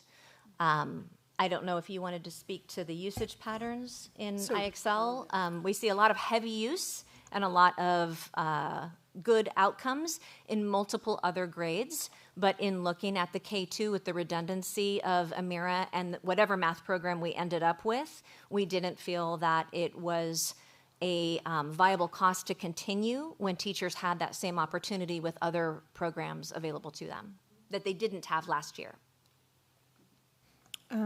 So just before you go up, Deidre, so again, not a teacher, right? But I actually have seen Sunday in use many times in classrooms because when we first adopted it, I was on the board, and I think it's a fantastic program. So this is really not about Sunday, although this is where this conversation is happening. So sorry, please forgive the just sort of side conversation. But, when I hear you say, well, there are other tools that we have that are just that they might not be using IXL because we have other tools to do the same thing that they could use instead, right? So that makes me think, okay, so where are those places? I'm not imagining it, right? That's what you said. No, with the math program, we haven't purchased it yet, but we will have that next year available to them. again, where there are overlaps, right? Like, I think those are things that I would want to have called out for us in these adoption conversations, right? Like, if there are things that are duplicative of one another, or where the tool could be, you know, we're envisioning using it for this, but there's this other side use that it could also, you know, save us money here, right? Again, I don't have the ability to see those things myself, but I would expect those to be highlighted for us. Okay, and as you're describing that, what I see just visually is kind of like a puzzle piece, right? You have all these discrete things. This is how it fits together. So I think we can do that. I want to go back to Trustee Peterson's comment about the distinction between trying things on and things that we say, hey, we already have this for a group of teachers. You know, our first and second grade teachers, it wasn't designed for you, but go ahead and try it. That's one approach versus what you're hearing from Sunday is this is something that is building, and it's not something that we are just trying on. Like, this is something that has been a very solid portion of our practice within, you've heard, I don't want to repeat it, and it's building in momentum. So I think that's different. The other thing too, where I you know, way ahead of giving the team compliments, but it's important to give you a compliment now. The other thing that's unique about the implementation and why the group is here is, one, the change in law, right? We had a change in law with the screeners, and we have to do something about that. We now have a legal obligation to provide some sort of remediation and remedial application when we see discrete skills that students have. So that's one thing. The broader issue, which is actually really inspiring, is the fact that from a district perspective, we are getting to that point where we are looking at we are honoring what teachers and staffs are doing at their school site, but building a collective expectation of, and these are our tools. These are our tools, not because you're choosing them, not because we can, but because we see in access and implementation the positive impact that they are having from an evidence-based practitioner's perspective. And that is really unique and different because we are then saying, and now let's support that. And part of that is two things are happening simultaneously. One of them is practitioner empowerment. The other part is a consolidation, and that's what you see like on that other slide. As we go through and as we see what really works, it allows us to be able to make these important decisions about what we either don't need to use or what we can use less of. So those are several phenomenon that are happening and are at the same time. Well, and that's what we sort of asked for several months ago. And we said, you know, we've got all these programs. Yes. What's working and what's not. And I think that's what... And that's what this looks like. That's what this looks like. And part of why it's not familiar is you've given us a directive, and so we're trying to consolidate that as we go through these bigger motions as a district. And this is the probably one of the first or second times where we've done this for you based on the directives that you've given us. Just for the record, my second grader loves iExcel. I know. That was the one site where second graders used it. Yes. So in looking at our literacy program, right, CRLP has been successful. It's still going, but the whole point was to build capacity so we continue to reduce. And Karen, yeah. I don't want to miss the opportunity. So let's pause, and since we're giving the time, you said something that was really important.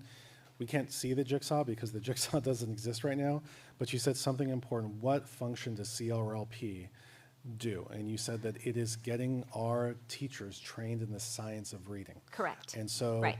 that in itself is both a standalone concept, but it's right. also a through line concept right. for as we use these tools.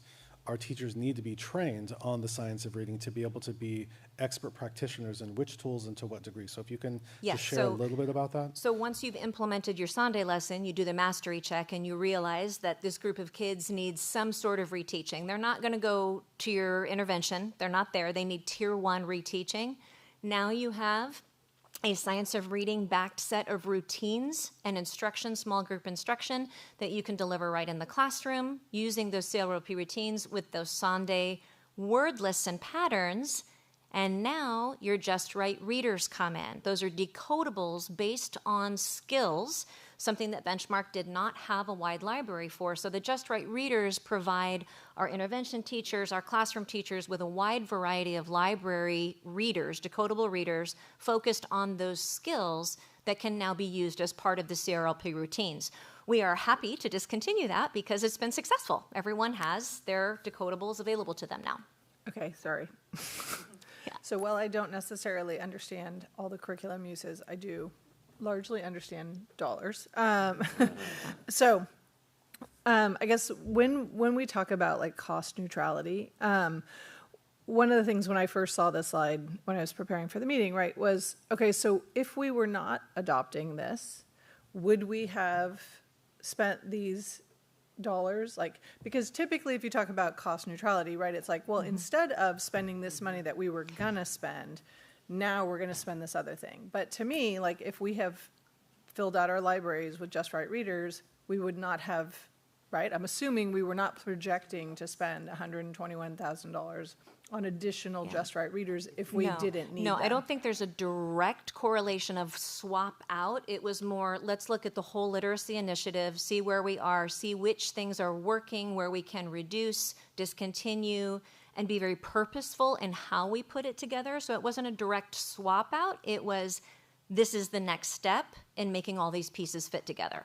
Right, but when it's presented as it's cost neutral because we're not gonna have to now do these other things that we, right? I mean, Asan, I'm looking at you because I just want to make sure I'm reading this correctly, right? Like, Yeah, we weren't gonna. it's two different things, If A so- to Z RAS Kids was not something we needed to continue doing, we should be stopping it anyway, right? Yes, so Does that part make of, sense? part of LCAP goal 1.8 is going through all the contracts that Ed Services has, and that's just a part of our process. So we sit with Karen, Deidre, and Greg and their team to go through each contract for this upcoming year and be like, is this the amount that we need to budget? Are you going to cut back any? And so that's our internal process of like what contracts are we going to be utilizing for next year? What's their estimated cost? And during those conversations, these are the conversations that transpire. Is like, well, we don't need to use this because low usage at K2 sites.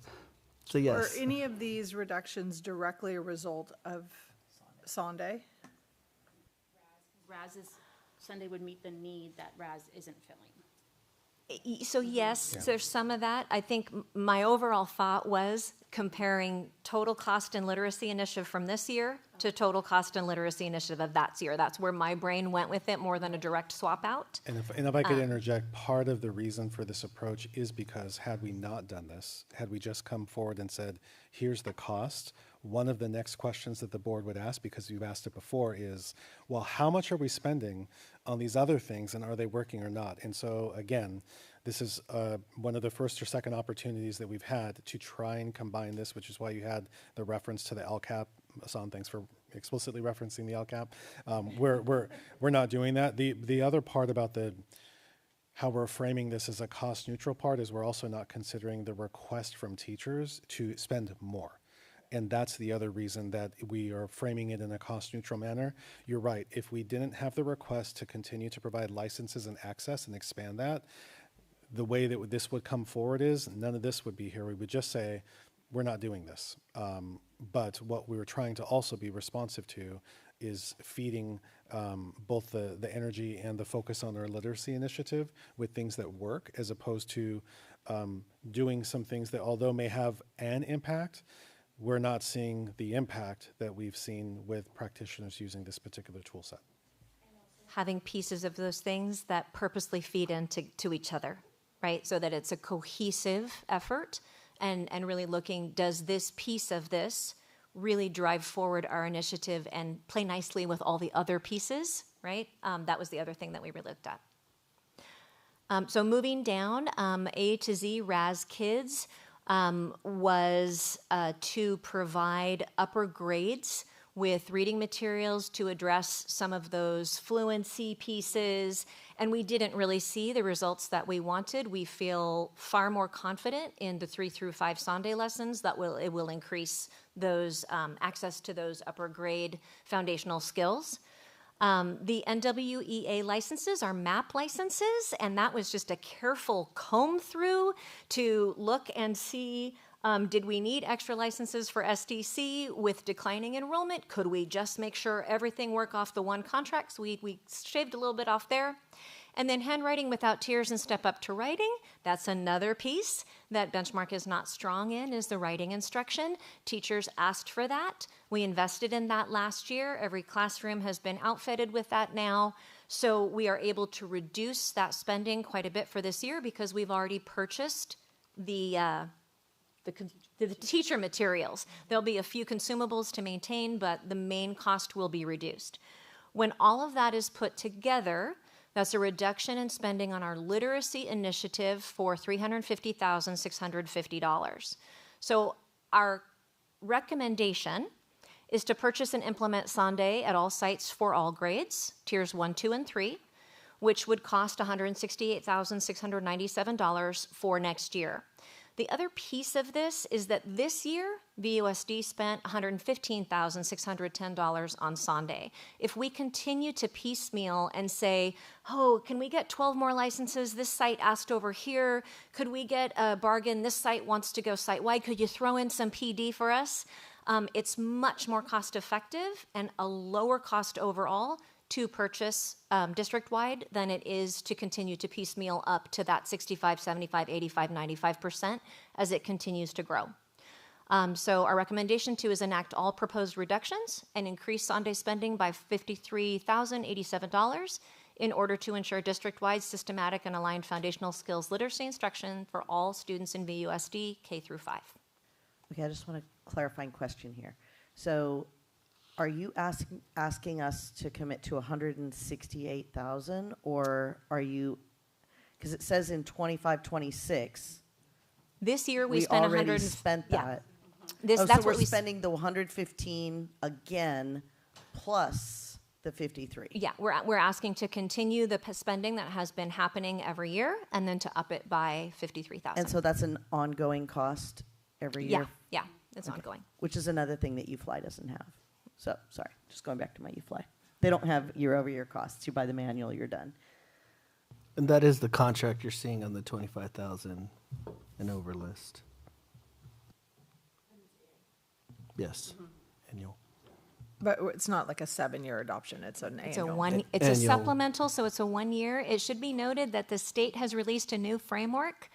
Our hope is that with a couple of years, not right now, a couple of years down the road, we will be able to pilot a comprehensive language arts curriculum that matches the framework and supplies writing and foundational skills and all the pieces that we're having to work to ensure are covered right now. But that's in the future. I've worked 30 years. There's never been such a program. We're hoping. We can cross our fingers. Yes, I agree. We always need to end up supplementing base curriculum. It just always is the case. I do want to, although we are not going to formally talk about everything that's on here, I want to make that connection. So we are at that time of the year where you are starting to see contracts coming forward. So the way that this looks on the contract list of 25K or more, you see that number called out, the 168,697. That's why it's specified here, because it would include the additional ask of this cost. Right. What we spent last year.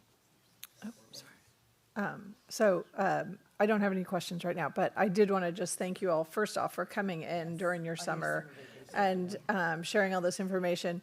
And please don't take our questions of the process as like in any way questioning your expertise, because it is really helpful to have especially classroom teachers here to talk about these things, because as you heard me say multiple times, I'm not a teacher. So hearing your experience with these tools is really valuable.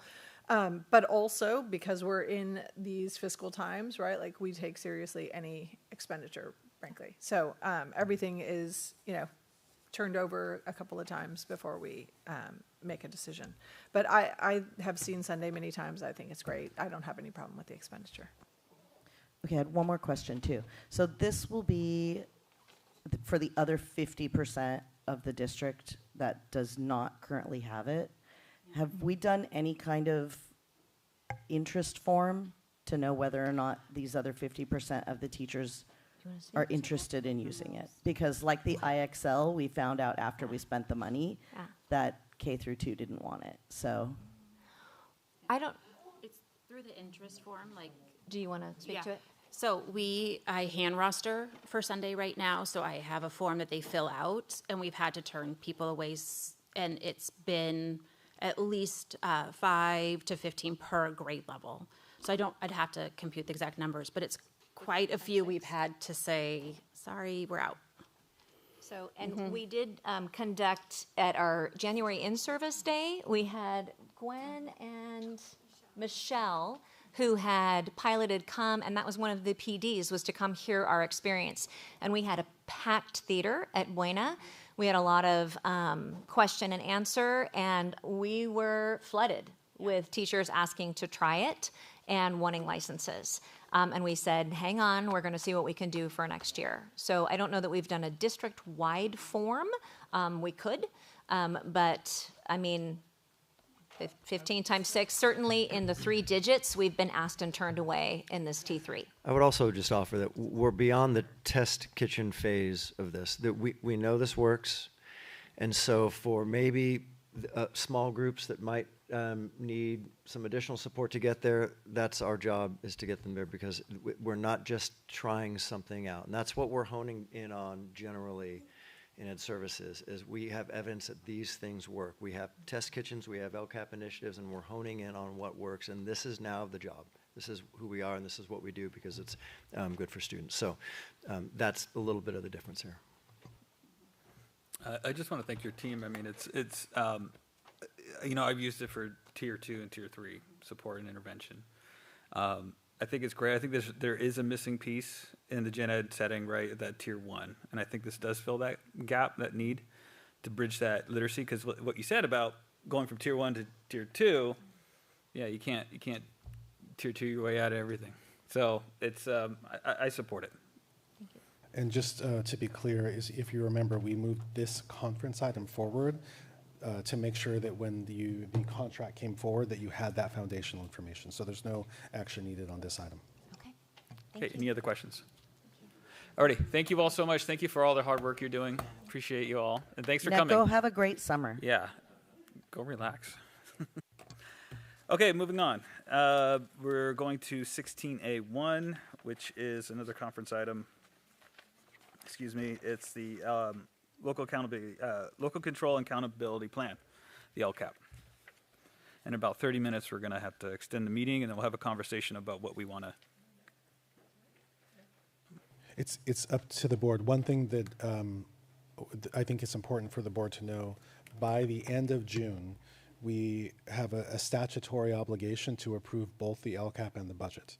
So if that means that we need to call another special in between to make sure that the board has the opportunity to go through this and feel comfortable. I know we've already had some of these foundational pieces, but I just want to make sure that before you make a decision about whether or not we see all or part of this, that we do have that statutory responsibility to approve both an LCAP and a budget prior to the end of June. I would suggest that if we were going to choose one, that we would have the budget tonight, because it's a recorded meeting, and potentially have the LCAP at a special. But I would not support moving the budget to a special. Well, we'd have to have a conversation about the other items. Do we have the LCAP and the budget as conference items and hold that, or is that too much data? And push the other items, you know, to the other meeting or to a special meeting, depending on what we decide. Or do we have the budget meeting and then move on from and have LCAP at a different meeting? I feel like we could probably do budget tonight, along with the consent and whatever other little bits might be on there, and then move LCAP to a special. Okay, what say you, board? Calvin? How do you feel? I mean, because to get through it. It's going to be a lot. To get through all of this, we'll be here till midnight. Like, Well, yeah, I don't think we would be able to. What is it? The time limit for the budget is when? Statutorily, it has to be approved before the end of June. So the 23rd. Both do. Yeah. Yes, and they have to be approved together. So we would have to have the LCAP and the budget before the 23rd. So we'd have to have a special meeting. We have to have the LCAP and the budget approved together before the end of June. I'm talking about the conference items. We'd have to have conference items. Oh, that's at your discretion. Yeah. And we do have another, don't we have a meeting on June 23rd? Is that a regular? That's the other. It is, but that's the final That's when we approve regular. it. Yeah, that's when we approve it. That's the final regular meeting. So we'd have to have next Tuesday then for a special board meeting, if we decide to go that route. If you're comfortable with that, we can do that. I think our previous special board meeting, I presented an update on the budget. I mean, this board has seen the majority of what we're going to present. We've updated some slides, added estimated actuals from, the changes from second interim to now. And so, I mean, I could try to get through the budget tonight if. Should we do the budget, see how it goes? I think it'd be great. It's always helpful to have our budget conversations, and I agree. I think it's nice to do them when they're televised. But I guess one option would be at our June 23rd meeting, because basically these either have to both be adopted at that meeting, or we would have to schedule something after that, but before June 30th in order to do them both but by the statutory deadline. Can we commit to not stacking those agendas so that we can have meaningful conversation about these two really big and important documents without? So yes, traditionally that last meeting in June has been lighter, and it's we're there because we've done a better job of getting like these kinds of contracts and things beforehand, and we're technically we are up to speed, or we are current with all of the things that we had delayed, other items that we delayed. So the major items would be this.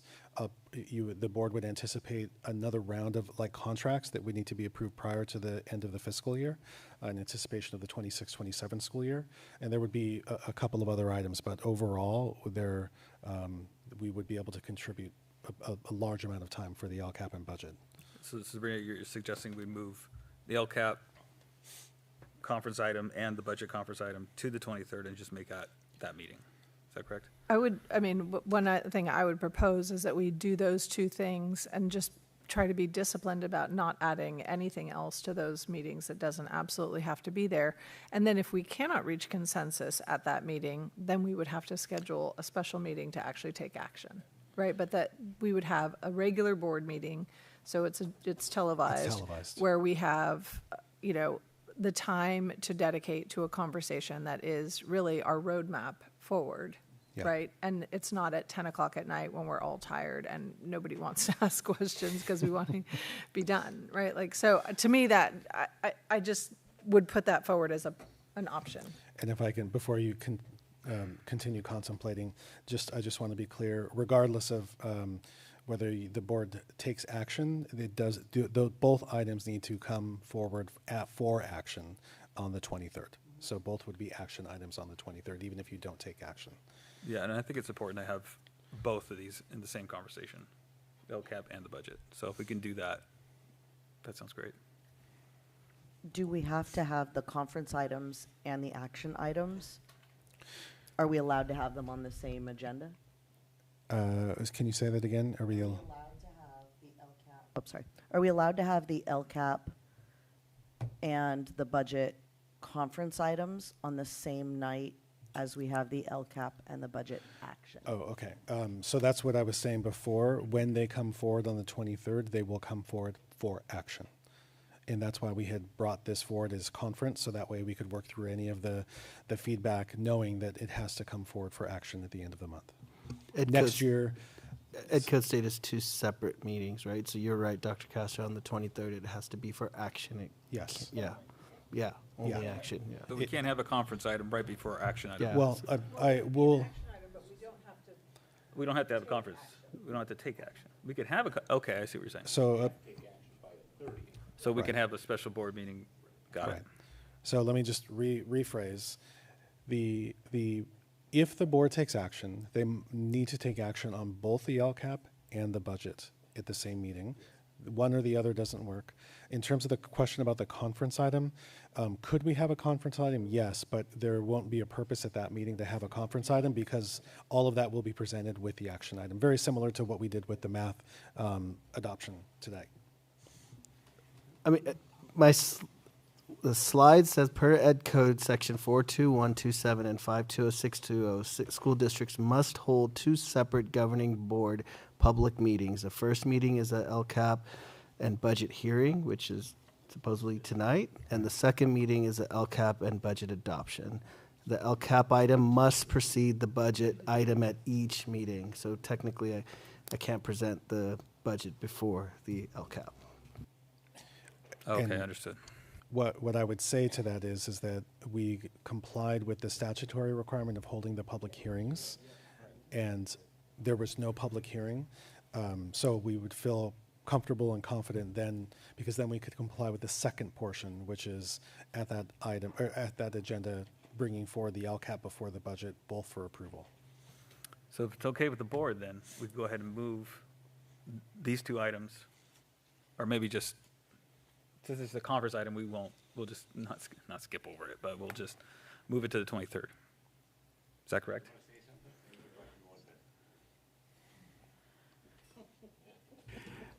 I'm just trying to understand what was going on, but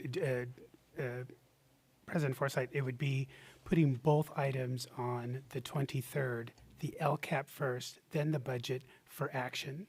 Whether or not the board takes action or not is dependent upon that day. And if the board doesn't take action for some reason on either one or neither, then we would do a special board meeting between the 23rd and the 30th. Okay. If the board's comfortable with that. I'm fine with that. I just, going forward, when we are doing agenda setting, I would appreciate if when we're having something like this, like, for example, it was lovely to have the sports presentation. Love that. But it's a significant chunk of time that takes away from our ability to get to the work of the board. And on meeting days like this, and again, and not to, play my own little smallest sad violin, but I literally spent the entire weekend, about 16 to 18 hours this weekend preparing for this meeting. So, like, even though it's crazy late and I'm ready to go, what this means is that I will be, doing that again a second time, because I want it to all be fresh so I can really be on top of it. So I just want you to realize in agenda setting that this is something that needs to be considered. Yeah, well, that's the structure meeting that we're supposed to be having, but we put off the structure meeting. So, we keep putting things off to put things off, Right. And we really need to have that structure meeting because, you have 5 different people. The only constant would be the president, right? So we need to agree of what format we're going to do, what we're going to put first, what we deem important that has to get done, and then the extra stuff, we might have to just have, you might have a meeting in a month where it says, okay, this is a celebratory meeting, and all the celebratory stuff and all the student action stuff is going to happen during this meeting, and then the board business that has to get done because we keep putting ourselves up to a deadline, right? And now we're not making decisions, we're being compliant. When we should really be making decisions about these, like this is really important stuff, the LCAP and the budget. But now we're at 10 o'clock at night talking about, we put it off for later when there's a whole bunch of other things we could have, we spent 15 minutes on the IXL question. On Sunday, like there's certain things that when we do the structure, we got to stay to that structure and make sure we get business done because we're not doing that so far. And I think that was a concern of ours when we were setting the dates in December, right? Some of us wanted 2 general meetings a month that were recorded. And the concern or the implication or what the board is asking is to have our budget meetings when they're recorded. Right. So that's one of them. And then the next one is the 23rd. And the time is just not working out. But you're absolutely right. I think we need to re-examine how we structure the agenda and also restructure our meetings. Do we want to have those 2 meetings every single month so we can have them recorded so we don't have to bunch up like this towards the end of the year. And I'll just interject in that we're kind of going, we don't have an agenda item to talk about board governance and structure. So that is coming up in a couple weeks. We will be able to dedicate that time for that conversation. But just getting clarity, is it the board's intention to just postpone both the LCAP and budget for tonight, knowing that both of those items will come forward on the 23rd for action? And I just want to ask that question. Is there consensus? Okay. Yeah, that's fine, but what we talked about can go on to number 21, which is board and superintendent comments, no action to be taken. So, I mean, we can talk about stuff as long as we don't do any action. Correct. Sabrina, you're okay with that? Shannon? Okay. Okay. All right. Sorry for those who are staying so long for those two items. We'll move on to consideration of supplemental novels, which is 15B5. First read. I will move approval of the recommendation. Second. Thank you. Vote as follows. Trustee Peterson? Yes. Trustee Dannenberg? Yes. Trustee Rodriguez? Yes. Trustee Fredericks? Yes. And Trustee Forsythe? Yes. Thank you. Motion carries 5-0. Okay, C1, declaration of need for fully qualified educators and annual statement, need for 30-day substitute teachers. Ms. Walowitz.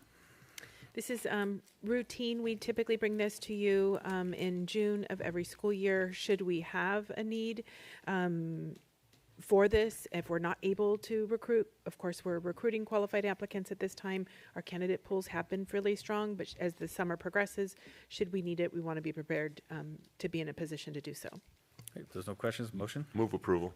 I'll second. Thank you. Vote as follows. Trustee Peterson? Yes. Trustee Dannenberg? Yes. Trustee Rodriguez? Yes. Trustee Fredericks? Yes. And Trustee Forsythe? Yes. Thank you. Motion carries 5-0. Okay, thank you. Ventura Unified School District and Ventura Unified Education Association Memorandum of Understanding, first read. Ms. Walowitz. Yes, these are 3 MOUs that we currently have with VUEA, and these are redoing the MOUs for the 26-27 school year. Okay, does the board have any questions? Any public comment? I will take a motion.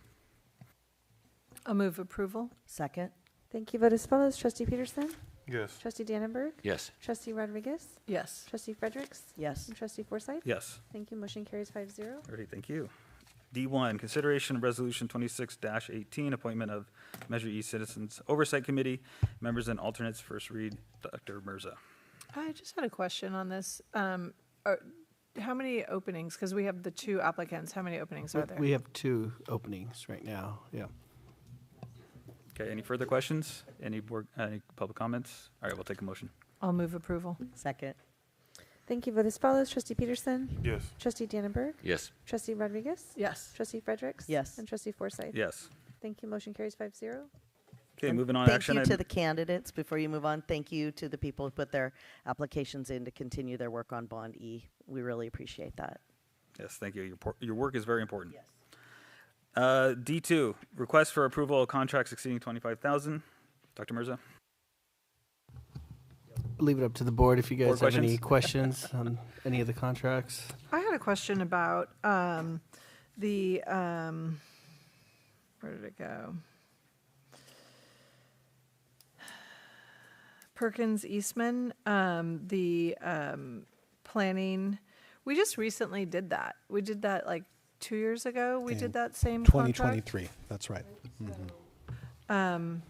And I know in the description it was like, well, our staffing needs have changed, and it was certainly, we are moving in a leaner direction. But I was curious about the need to spend another $50,000 on that. Yeah, I'll start and then I'll hand it over to Asan and Marina.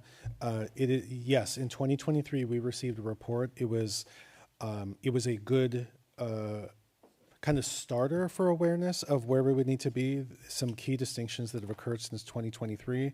One, we've had a reduction in our overall needs, so the findings are no longer accurate.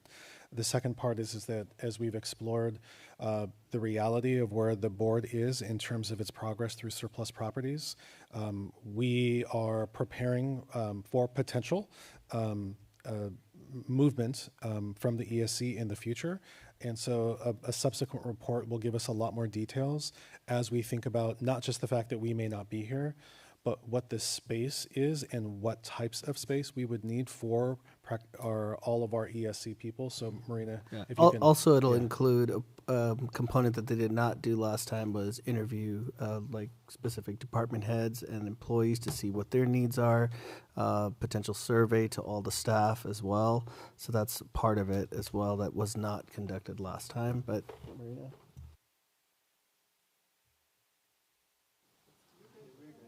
Okay. So just real quick, as you all know, we had that study done initially in 23, but there were the next steps that were recommended at the time, which Dr. Castro and Hassan just mentioned. Specifically, it's important for us to be ready for, when a lot of decisions are made about the uncertainties currently, so that we can move forward without wasting any time. Once they have to do the interviews, the workshops, figure out the operational needs. Since the 23, we also did some work internally. I wanted to mention that because that saved about $20,000. We did internal work on updating all our spreadsheets for staffing, for square footages, for offices. All that work was done between facilities and business services. And we gave them these maps and spreadsheets. Basically, that was part of their scope originally when they proposed it. So we had to ask them for additional when we removed certain additional scope to make sure it's a little bit more, a little cheaper, if you will. So that's very important for us to be ready. That's, our take on it. One concern I have is I don't want the public, or specifically site staff, to feel like their site, because it might make a great place for transportation to be housed, is higher up on the school closure list because, it would be a great place to relocate to, right? Like, I feel like those two conversations should be very separate. And I don't mind the planning part. That's not what I'm saying. But I just feel like we have to be very careful not to give the impression or to be doing in actuality, like this movement that says like, oh, well, that site would be a great place for us to be relocated to, therefore, right? It's going to drive the conversation. That was the first question that they asked us, which site, and we said we do not know at this point. We're going through the school closure process, and we do not want to give any site an idea of like, hey, you're closing before the other. So, but then that makes me think, would it be cheaper to do this once we do have sites identified? That's correct. If I may add something, this is not going to happen tomorrow. This takes a long time. This process, what they start to do, they're going to start working here in ESC with employees and doing the surveys, the interviews, most of it, of course, online, because we did a lot of legwork already ourselves internally. So by the time they're ready to even propose any kind of conceptual ideal spaces, the school district will already have made a decision about the school closures. So it's not like we're not putting the cart before the horse, if you will. Quick question on COIDs. $600,000 is a considerable amount, and we're essentially bringing that in service. Or in-house? Can you please explain that a little bit? Yes, I think Neil's here in case you have some additional questions. I'll just provide an overview. This would be the maximum based on the current need of students who are in need of that service. But as was already provided to the board, the intention of our staff is to engage one-on-one with families whose students qualify for this service and present them with an offer of FAPE that offers our service.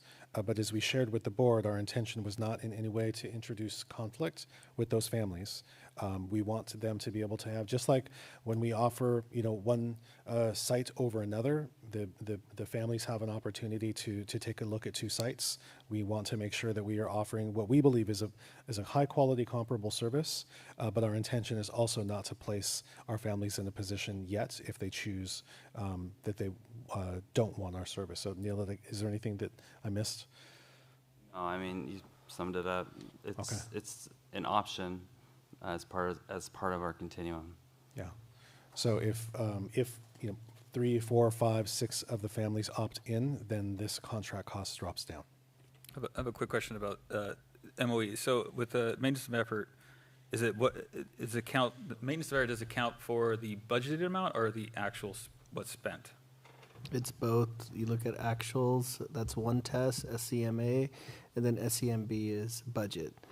And so you'll see that in September 15, unaudited actuals, where we are with our SCMA. But we're keeping track of like which test we're passing or not. Understood. Thank you. And then one last question on the Lozano Smith attorney's fees for surplus property. What type of services are those? Hassan, you want to start, and then Anthony, you can support. So this is specifically for workforce housing, specifically to have attorneys that have been through the process of bringing forth a purchase sale agreement to this board, specifically related to workforce housing. Alrighty, any further questions? If not, we'll entertain a motion. Move approval. I'll second. Vote as follows. Trustee Peterson? Yes. Trustee Dannenberg? Yes. Trustee Rodriguez? Yes. Trustee Fredericks? Yes. And Trustee Forsythe? Yes. Thank you. Motion carries 5-0. Alrighty, I believe we're at our consent item, correct? Our consent calendar. There was one that was pulled, 17C2. Is there any other you wish to pull?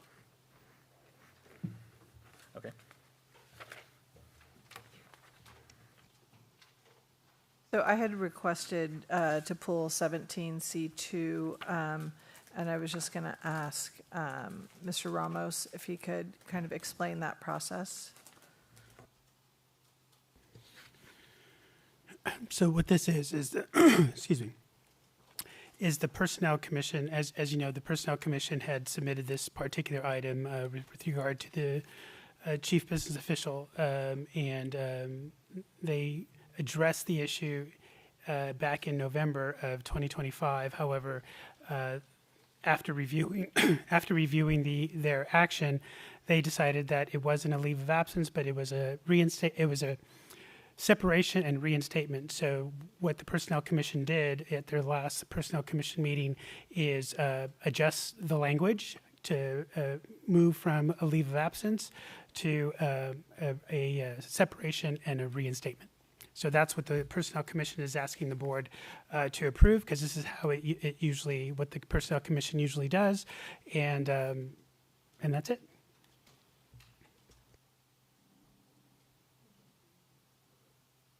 Move to approve.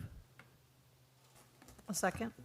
Thank you. Vote as follows. Trustee Peterson? Yes. Trustee Dannenberg? Yes. Trustee Rodriguez? Yes. Trustee Fredericks? Yes. And Trustee Forsythe? Yes. Thank you. Motion carries 5-0.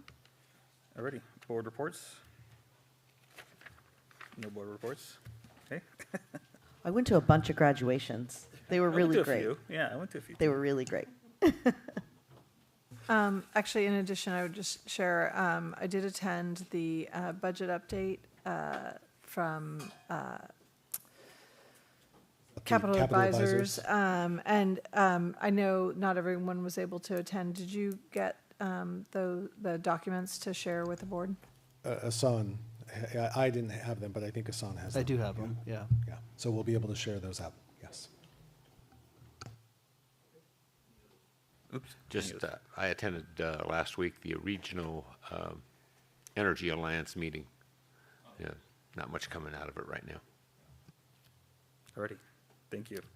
Coming events. Okay, the work continues. We have the School Closures Advisory Committee coming up on the 18th, the holidays in June and July, and then as we already are doing from today, setting forward what the beginning of next year looks like. So we have our Celebrate events on the 12th, and then first day of school following the next day. Alrighty, thank you. Serena? I had a potential future board item. It doesn't necessarily need to be something that comes to the board as an item as much as maybe just information. Because so with the $25,000 contract limits, we don't see any settlements that happen throughout the year for services with students that are below that $25,000 mark. And so I would like to get a report on the cumulative total of any settlements that happen, not necessarily, and the reason I ask, and this so that it's not vague, right, is we've had conversations about our occupational therapists, we've had occupational about other service minutes, right, and so sometimes when the district doesn't meet our requirements, one way that we might meet that requirement is to pay for the student's family to seek those services elsewhere, right? And so I would like to gather information about how frequently or infrequently that's happening. Absolutely, we can do that. I want to be clear, you're talking right now only about special education related settlements. You're not talking about other settlements. Okay. And then I wish Neil were here because he would be able to respond to this. We don't have any settlements of the nature that you're talking about for OT. We don't have those. However, in the, I have to be careful because this part is public, but when there are settlement agreements, they're often not the result of the kind of like compensatory hours. They are talking about broad needs of a student. But yes, we will get that. I think part of that question then might not be necessarily a settlement agreement, but are we paying for services for OT outside of our own OT people? And the answer is yes, in the same way that we have like itinerants, so SLPs. We have people that go on leaves for a variety of reasons. We don't backfill them, so we have to use contracted services for a particular period of time. So the answer is yes. We're constantly using contracted services in special education. Although, as the board knows, we have dramatically reduced those contracted services, and that'll be part of the discussion when we come forward at the end meeting of June. You'll see a dramatic difference between previous year's contracted services and what will be coming forward in the future. Okay. It's okay. We don't have an item for that, but we will be ready for that. So I just want to make sure consensus. Yes, everybody's okay. Thank you. Okay. Any others? If not, comments. If not, we'll do adjournment. Move to adjourn. No need to go. Second. Thank you. Vote as follows. Trustee Peterson? Wait, I'm sorry. Pause real I'm quick. sorry, Amy. Before So we need do to. that. Is there a need to go to closed session? There is not, but there is a need to make a comment. Marianne, if you would. So I had to write this down because I knew at this point I'd be very tired in the evening. I want to take a moment to recognize and thank VASE TDC Studios for their outstanding support over the past 6 years. When COVID changed everything, the way that we do everything, including how we conduct public meetings, VASE TDC Studios stepped in and helped ensure that our meetings remained accessible, reliable, and professionally produced through live streaming. Their expertise allowed us to continue serving our community without interruption during a challenging and uncertain time. And as this is our final meeting working together, we want to express our sincere gratitude for everything they have done. Beyond their technical skill and professionalism, they brought humor, patience, and a true spirit of collegiality to every single meeting. They have become trusted partners and an important part of our team.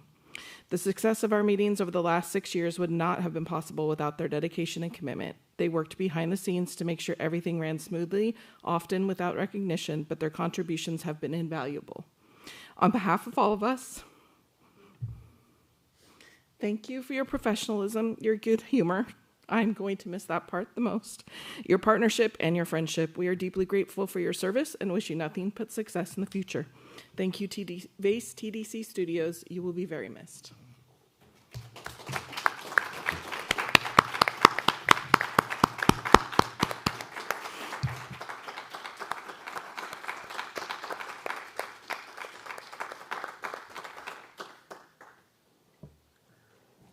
Okay, sorry, I don't remember if you had the first and the second. No, that was beautiful. Thank you, Marianne. And thank you, VASE. Oh my gosh, you guys are amazing. Thank you.